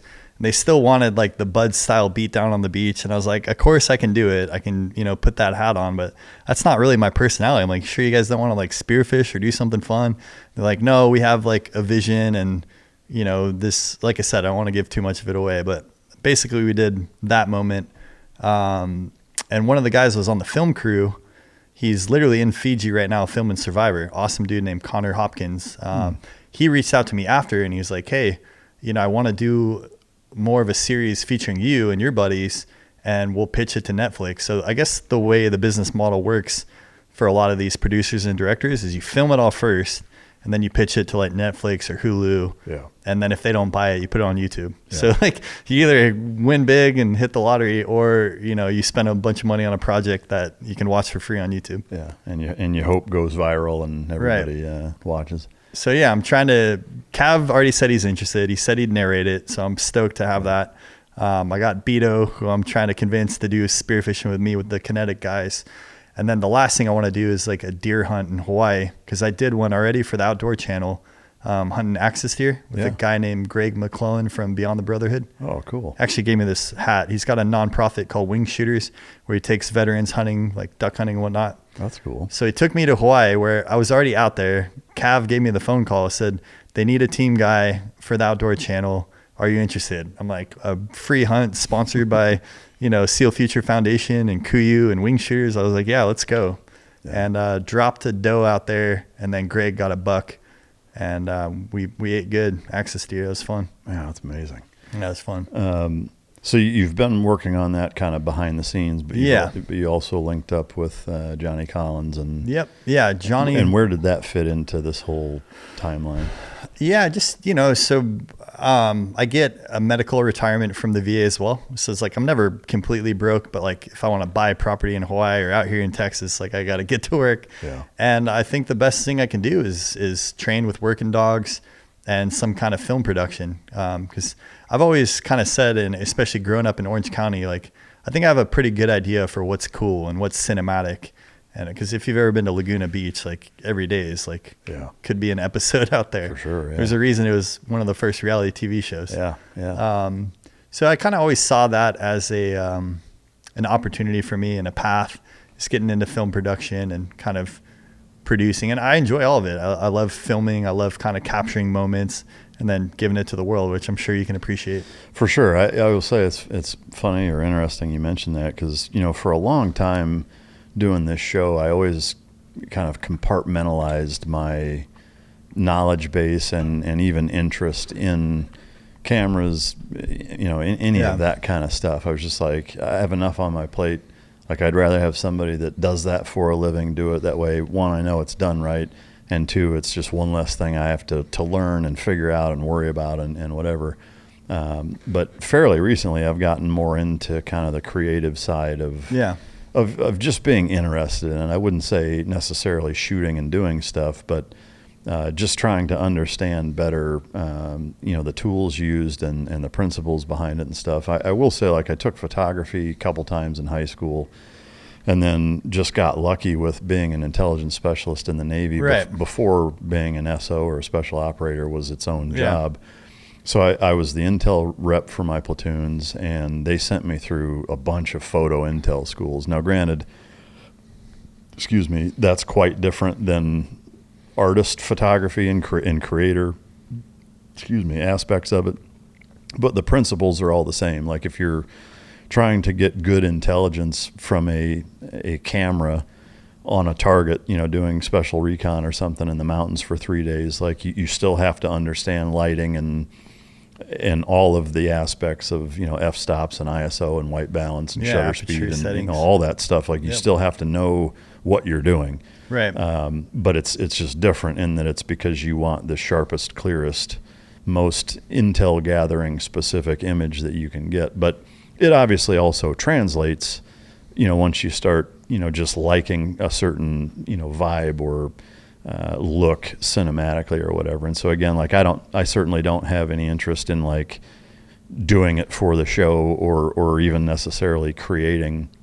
But with all the dog stuff I do, also there's a lot of room for capturing a lot of that stuff in a higher end way than just using a phone and having it suck, and so because there's so much possibility with doing like action dog stuff with really, really nice cameras and good lighting and good lenses and all that kind of stuff, I'd like to get more into that. But again, certainly not at the level of like really trying to make anything or whatever. But it's interesting you mentioned that. So of all the things you have going on now, you're shooting and teaching. How busy are you with that, and like what does that consist of? Yeah, ideally we're shooting like every other week with clients. I try to shoot at least once a week, get out of the range and stay proficient. Nowadays, mostly like 9mm stuff on steel. Like that's my favorite to shoot. Yeah. John has a gig where he's teaching too. I forget the contract, but he was teaching like EOD guys. And we got together. I mean, it's pretty cool. It's 4 team guys, the outfit, Alpine, San Diego. We have a private range. We can shoot basically whatever we want. I've worked with San Diego Sheriffs, San Diego SWAT. Who else have we had come through? just cool people that want like kind of the whole experience. And we've done barbecues, we've had catered sandwiches, because you can go and shoot a lot of places. I think the benefit to coming with us is to kind of like gel and get some of the stories. And I'll always tell people, if you really want to get good at shooting, get whatever handgun you're going to stick with and just put thousands of rounds downrange, and then come back to us again, and we'll help you like kind of break through that plateau. Yeah. And a lot of, again, because our biggest complaint with our last client was, we want to see you guys shoot more. And I feel like you're on the range, you're on the line, you should be shooting until you're tired and your thumbs are bleeding from jamming mags. Yeah. But they like to see us shoot and kind of compete as well, and that's fun. Yeah. So it's more of like an experience on top of like teaching you some good instruction on how to shoot. That's awesome. Yeah. So that, going through college still, doing some creative cinematic type production stuff. Anything else that you got going on? I think those are the big ones. I think you touched on it. And you've had two more kids since then, two more kids. Yeah. A decent age gap, I assume? Yeah, so Kaylee's 12. My next one's Gabriella. She's 2. And then my newborn's like 8 months. Oh, wow. Yeah. Got your hands full there, huh? Yeah, it's fun. Yeah. You mentioned paintball. When did you get back into that heavy? And basically as soon as I was back in California, and that was kind of one of my my stipulations with my wife. I'm like, I'm going to get into it. And for a hot minute, I was like, maybe I make a run and try and play pro again, like at the highest level, because I explained to you there's divisions and different leagues. Since we weren't recording, then can you explain that? Yeah, of course. And I feel like I've been sitting on this, and now is the right time to bust it out. Yeah. But so before, oh gosh, I don't know if the camera can see that. I'm all over the place. So my first team was San Diego Aftermath, right? And we were, at our time, for our age group in our division, we were the national champions. We beat everybody. I went straight from that to the Navy. This was in 2005. Oh, wow. And that was, like 20 years ago now. Some of my friends have been playing pro ever since. And this one specifically, Marcelo Margot, is literally ranked the best player in the world right now. Oh, wow. And I brought this jersey for you because I guarantee dude, you've never seen anything like it. And it's signed from Marcelo. Dude, that is amazing. He's got a podcast too called Play the Game Podcast. That is super cool. I mean, if you look at the fabric, like nobody's doing apparel like paintball. Because I also, to answer your question, I do apparel as well. Yeah. So I've connected with Ryan over at Industry Threadworks. Dude, that is amazing. Thank you very much. That is very, very kind. Man, yeah, I thought you'd like that. That is awesome. And Marcel is a good guy. So if you ever get the chance to meet him, I'd love to connect you too. There's a field not too far from you too out here. Oh, really? Yeah, I don't know if you've done paintball recently. Probably not. No, I haven't. But I mean, it's intriguing. It seems cool for sure, But it's one of the only sports that the older dad can play with his son, and you have a great time together, and you're not going to blow your back out of your knees or whatnot. I'd probably find a way, but well, I wouldn't recommend it. And to answer your question too, one thing I've always wanted to do. Because there's so many people teaching shooting. You even got Mike O'Dowd over at DSG, the Defense Strategy Group guys. Yeah. There's a lot of people teaching good shooting. I've had him on too. Yeah, Mike's a good guy. I like him a lot. I haven't seen people yet integrate dog, bite suit work, and paintball. And that would be awesome. That's always been a dream of mine. Like, you come with your dog, and I don't have the assets, to make this happen. But if only I knew a guy in the dog world that kind of saw my vision. Yeah. But so this is kind of my pitch: is put a guy in a bite suit, give him a paintball mask, and clear through the house with paintball, but then send your dog on him too. Yeah. You're telling me people wouldn't enjoy doing that? They for sure would. I will say from the dog side, the first thing that pops up as a logistics concern is, and it's going to be dependent on the dog, a sportier dog that's more equipment fixated is probably going to be the better fit for that. Right. But even with that, the problem, and again, having not been in the paintball world at all, is that for the dog going into a house, everybody is fair game, not just the guy in the suit. So you'd have to be really strategic in how you do it, and I don't know if that would negate the challenge part of incorporating the dog, or if it would just be a cool thing to throw in there. That would have to be sorted out, but the concept is cool for sure. It's just, how do you keep everybody who's on the opposing side, that's not wearing a bite suit, how do you keep them from getting bit by the dog that's coming in to clear everything, so again, that's where maybe channeling him, or the dog only goes into the first room, and that's where the decoy in the suit is, or something like that. You'd have to kind of hash all that out. But yeah, I mean, it'd be a neat experience for sure. For me, every decoy's got to be in a suit and a paintball mask, and it's like an experience where whoever the owner of that dog is or that handler is going in knowing like my dog's definitely going to get a bite in here.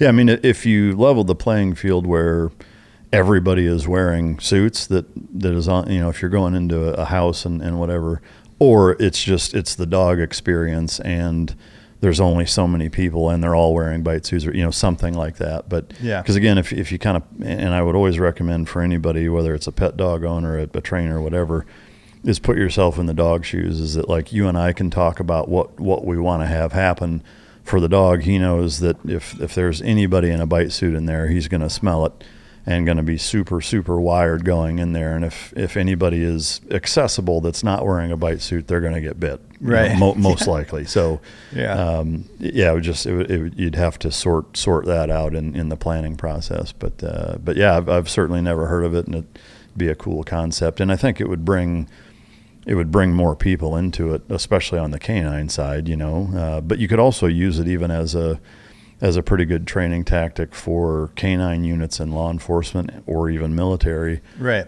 If you start incorporating scenarios like that, because when I was a trainer on the West Coast, a lot of what we would do is, it's kind of broken into sections of, you're doing detection work where you're looking for explosives, and you're doing bite work. And a lot of times those are combined because that's a realistic mission set where they go on target and the dog is going ahead looking for any type of IED or explosive or potential ambush on the way in.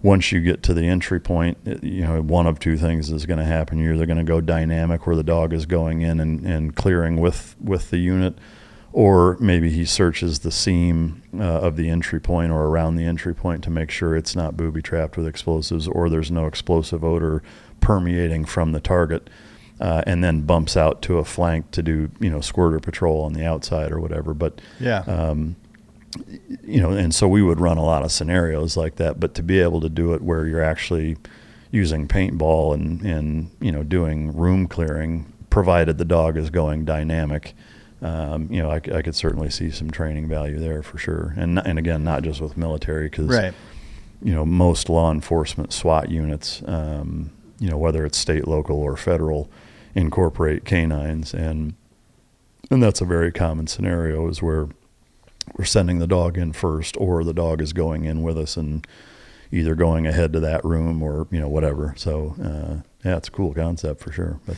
yeah, funny enough, we didn't talk about Raph and my dog experience on deployment. Yeah, let's hear it. And I want to touch on that too, because there's no such thing as a secondary dog handler, but there was more often than not where our dog handler would be like, "Hey bro, I'm going to give you Raph.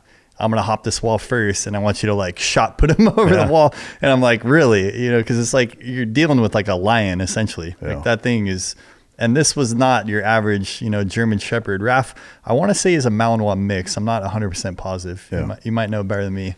But man, he was a chomper. And so I did that more than once, and I'm like holding Raph. I'm like, "Oh, you better not bite me." I'm like lifting him over the wall to throw him to our handler on the other side. And I knew we were good though, because there was one moment in a helicopter, and man, talk about living the dream. I can't remember if I was coming back from SCI, San Clemente Island, or if this was during training.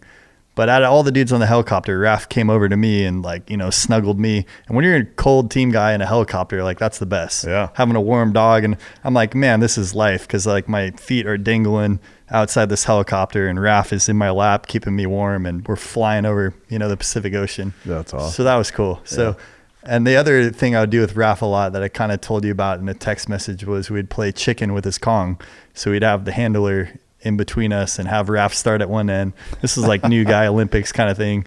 And we'd sprint both of us at the Kong, and he'd be like barking and growling at me. I never once beat him to the Kong. Yeah. And I don't know if I wanted to. Yeah. But did you deploy with him? Yeah. Were there any operations that he was on where he either found explosives or got a bite?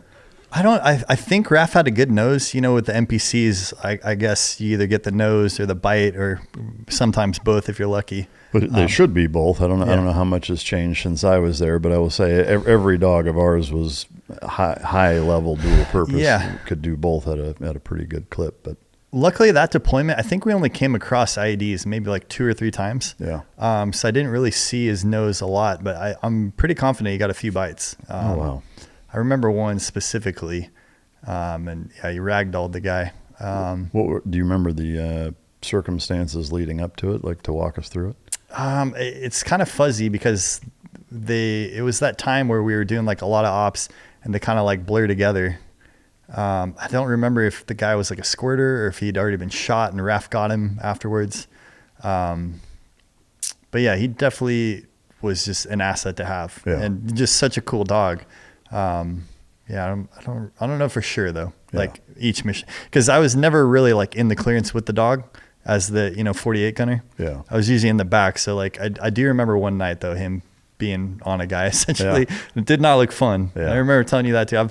I've been bit, not by Raph thankfully, but like man, it's such a visceral feeling with like teeth in your flesh. Yeah, I mean it's a very unnatural circumstance for human beings to be attacked by an animal, and it is interesting, the psychology behind it, in that, whether it's law enforcement or military, especially on the law enforcement side, but even, fairly often in the military where, a human against 5-6 other armed humans will give attitude and show a lot of resistance. And, it happens in law enforcement all the time where a dude's bowing up to 5 other cops that have their guns drawn and, he's like, yeah, I'm not going down, whatever. And then they pop out a 65-pound female Malinois and the guy's like, yep, I'm going to go ahead and lay down. Yeah. Nobody wants to get bitten. Yeah. I mean, it's a brutal experience and one that, there's no way to explain it anywhere near to the degree with which it can do the actual experience justice. Yeah. Other than just experiencing it, Right. And, I always, find it funny when, people are like, well, I'll just give him my left arm and then I'll choke him with my right or, whatever. And it's like, yeah, as hard as they can close their mouth. I mean, it's akin to saying, take a DeWalt drill with a wood bit on it and spin it and I'm just going to grab it and stop it. It's like, It's the same amount of force or close. Yeah. And just doesn't pan out that way, and it's more of a flinch reaction where kind of like slamming your finger in a car door or whatever. It's not really something that, unless you're hopped up on something or, in a totally altered state of mind where you're not feeling pain. Like, there was that bath salt epidemic for a while, or people that are on PCP or, stuff like that where they don't feel it. Then that's a different story. But for, in most cases, I would say, when you get bit, it changes your tune awful quick. Yeah, I would think so. Yeah. Luckily, I've never experienced the military or police dog, but yeah, I have more times than I can count. But that's just part of the gig. But what haven't I asked you that I should have, or what's is there anything you want to bring up or share? We didn't get the time travel question. Oh, yeah. I was kind of excited about that. Yeah, and for the listener, you probably noticed I haven't asked that in a while, and there's a very simple reason for it. Is just there were enough times where asking that would kind of rabbit hole the conversation so far for so long, to where it would end up like taking up the better part of an hour of an interview and would delay it, and then I'm like having to go back to get into the childhood, and just kind of made it awkward. But in the interest of hearing your answer, if time travel were possible, where and when would you go and why? Yeah, it'd be the crucifixion, and I would want to just experience it and figure out how to stay there long enough for the resurrection part. And man, I think that would be just the ultimate thing to see. Yeah, I agree. I mean, it's. I think it would be easy to argue, or probably impossible to argue against, that it's the most recognized or famous incident in history, in human history. Right. And I think for guys like us, also easily the most profound incident in human history. But it's such a fascinating part of the human experience that, especially I think it's really neat to see. I don't know if you've seen some of the like Shroud of Turin investigations and stuff that, to me, it's both reassuring and just amazing to see teams of scientists who are atheist, who are essentially hired to debunk the fact that it's real. Right.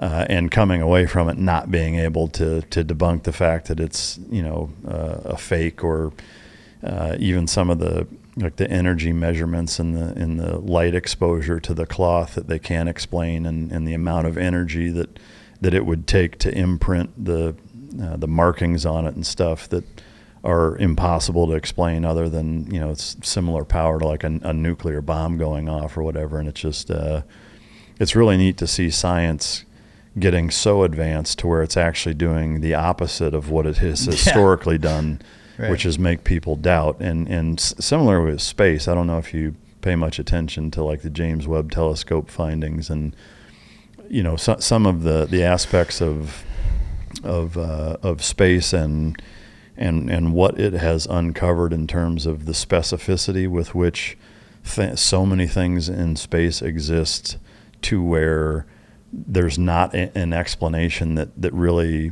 does anything other than defy logic as it relates to really kind of pointing to some sort of intelligent design. Oh, absolutely. To me, I find that just remarkable. Dude, just any of my daughter's eyes, because it's so gnarly when you're staring into your child's eyes, because it's like, it's not just their eyes, it's their consciousness, it's the love. And we're so helpless as human beings when we're born. It's like all we can do is cry and flail. And it's like, if that, you see a deer fall out of its mom and it's like up and walking around within hours. Mm-hmm. And babies, it's like they're dependent on us for like the first 3 years of their life. I'd say 20. 20. No, I'm kidding. I'm not quite there. How old are your kids? They're 21 and 19. Yeah. So no, they're great kids. I jest, but right. But no, I mean, it's really the only species where that's the case, Yeah, and you're telling me that's not by design, and that's not, again, God. And people always have our Christian God as so serious and so like brimstone and smoke and fire, and I think he's got a sense of humor too. He has to, with guys like me and you and Cav and Eddie. Look at how many second chances people get if you seek it. Yeah. And it's like, I believe in God the way a blind man believes in the sun. Like, I feel it. I feel like there's a father-like figure that wants me to do well, but he's got me on like a long leash, so to speak, that he's going to let me make mistakes and then pull me back in and shock me or whatever. Agreed. I mean, it was one of the things, and I'm curious to get, since we're on the topic, you mentioned, you grew up Catholic / Jehovah's Witness, which is the story in and of itself, but but you fell away from it for a number of years. And it's really neat and encouraging hearing your transition back to it. Absolutely. From a kind of philosophical standpoint, where do you sit in kind of what and how you believe big picture wise? And by that, I mean, there's a lot of denominations, there's offshoots. Do you subscribe to Catholicism pretty by the book, or where do you kind of sit with that? Well, I think it's funny that you say by the book, because to me that is the key distinction, because Catholics have a different Bible. The Good News, which is, vetted. I mean, there's bishops and cardinals that it's their life work to translate the Bible and write the Bible and publish the Bible. But the kind of realist in me and the Navy SEAL in me, I see it as compartmentalized, like SCI. Like, I think God gave part of the plan to the Protestants, part of it to us, and maybe even, our Muslim and Judaism brothers too, to see if we're going to cooperate. I think of God as this like dog breeder that wants the best breed. And the best way to have the best breed is competition. Who's actually going to serve me? Who's actually going to listen? And, they have teeth. Like, we have swords. Like, swords have been around. God fully created us knowing we're going to fight each other. I don't think that was a mistake. Maybe to the extent that we sin, to the extent that we fall from grace, wasn't part of his plan. But I think that competition is healthy for humanity. I think that there are better ways that we can deconflict and work together. But war is just part of life. Yeah. It's always has been. You mentioned you don't think it was maybe part of his plan, I guess I would ask, do you not subscribe to the omnipotency of him understanding everything before it's going to happen and knowing full well what we're going to do and doing it anyway? Yeah, that's a very Calvinist approach, right? Of predestination and whether or not we're like destined for heaven or if we're condemned at birth. I can only speculate, and it's kind of my favorite question is like, can we surprise God essentially? And I don't have a good answer yet, but I'd like to think that we can. And it's more of like, if God wants to tune into us, he can. And that's how it's felt in my life. Like there's definitely moments where I feel God's presence. And then there's moments where it's Derek and his thoughts and my actions. Yeah. Have at the period of your life where you were away from it, was there a specific catalyst to why you did, or was it just kind of a gradual not focusing on it and focusing on other things? Just to put it in a word, probably like lust and temptation. And I was seeking that over seeking connection. Yeah. Did the prospect of free will ever cause doubt or even anger towards God or create any doubt in your faith as to the why? What, like, because for me, I will just say that was my biggest hurdle for a long time was, growing up Lutheran and, being pretty regular in terms of church attendance, but kind of similarly to what it sounds like you is that I don't feel like looking back on it, there was a lot of intention behind it. It was probably more cultural and traditional and, more centered around just how I grew up, and that's what I knew. But it was my first deployment that really threw the table or flipped the table over for me, where it made me really question why would you give human beings free will, and that's what didn't make sense to me, and what made me doubt more than anything was going over to the Middle East and seeing different cultures and different I guess theologies and the way that human beings are treating each other, and then understanding evil, the evil that does exist on Earth, and why you would allow that, knowing that if you give a species and you create them and give them the ability to do whatever that they want, knowing that they're going to do what they're going to do and doing it anyway, is what kind of God would do that? That wasn't something you struggled with? No, never. Yeah. If anything, and to answer your question, no resentment or anger ever towards God, just awe, wonder, maybe abandonment, maybe like kind of why have you forsaken me kind of thing, like why have you stopped favoring me? But if it didn't take me long to ponder, it's like, well, drug use, fights and all those kind of things, it's clearly not in alignment with God's will. Yeah. So I guess going back to the free will thing, I know you mentioned that you didn't doubt it or question it. Was there something that you thought about, a principle that made you not doubt it, or you just didn't doubt it? I think I just didn't doubt it. And if the Jehovah's Witnesses do anything well, it's really kind of instill that faith in you early and that kind of omnipotence, like you said. And yeah, whether or not we can surprise God, like I said, is still kind of a question of mine. And free will, to me, the Catholic in me wants to answer that in the sense of that's kind of what distinguishes us between the angels. Because if you're going to believe in God, you should also believe in like the Archangel Michael and Raphael and, the other named angels of the Bible, because they essentially don't have free will. They're created entities to serve a purpose for God. Like we all know Michael as like the warrior angel and Raphael as the healer. What a great name, by the way. Yeah, not about he who is like God. So emphasis on the like, So like what does that mean to you then, your name?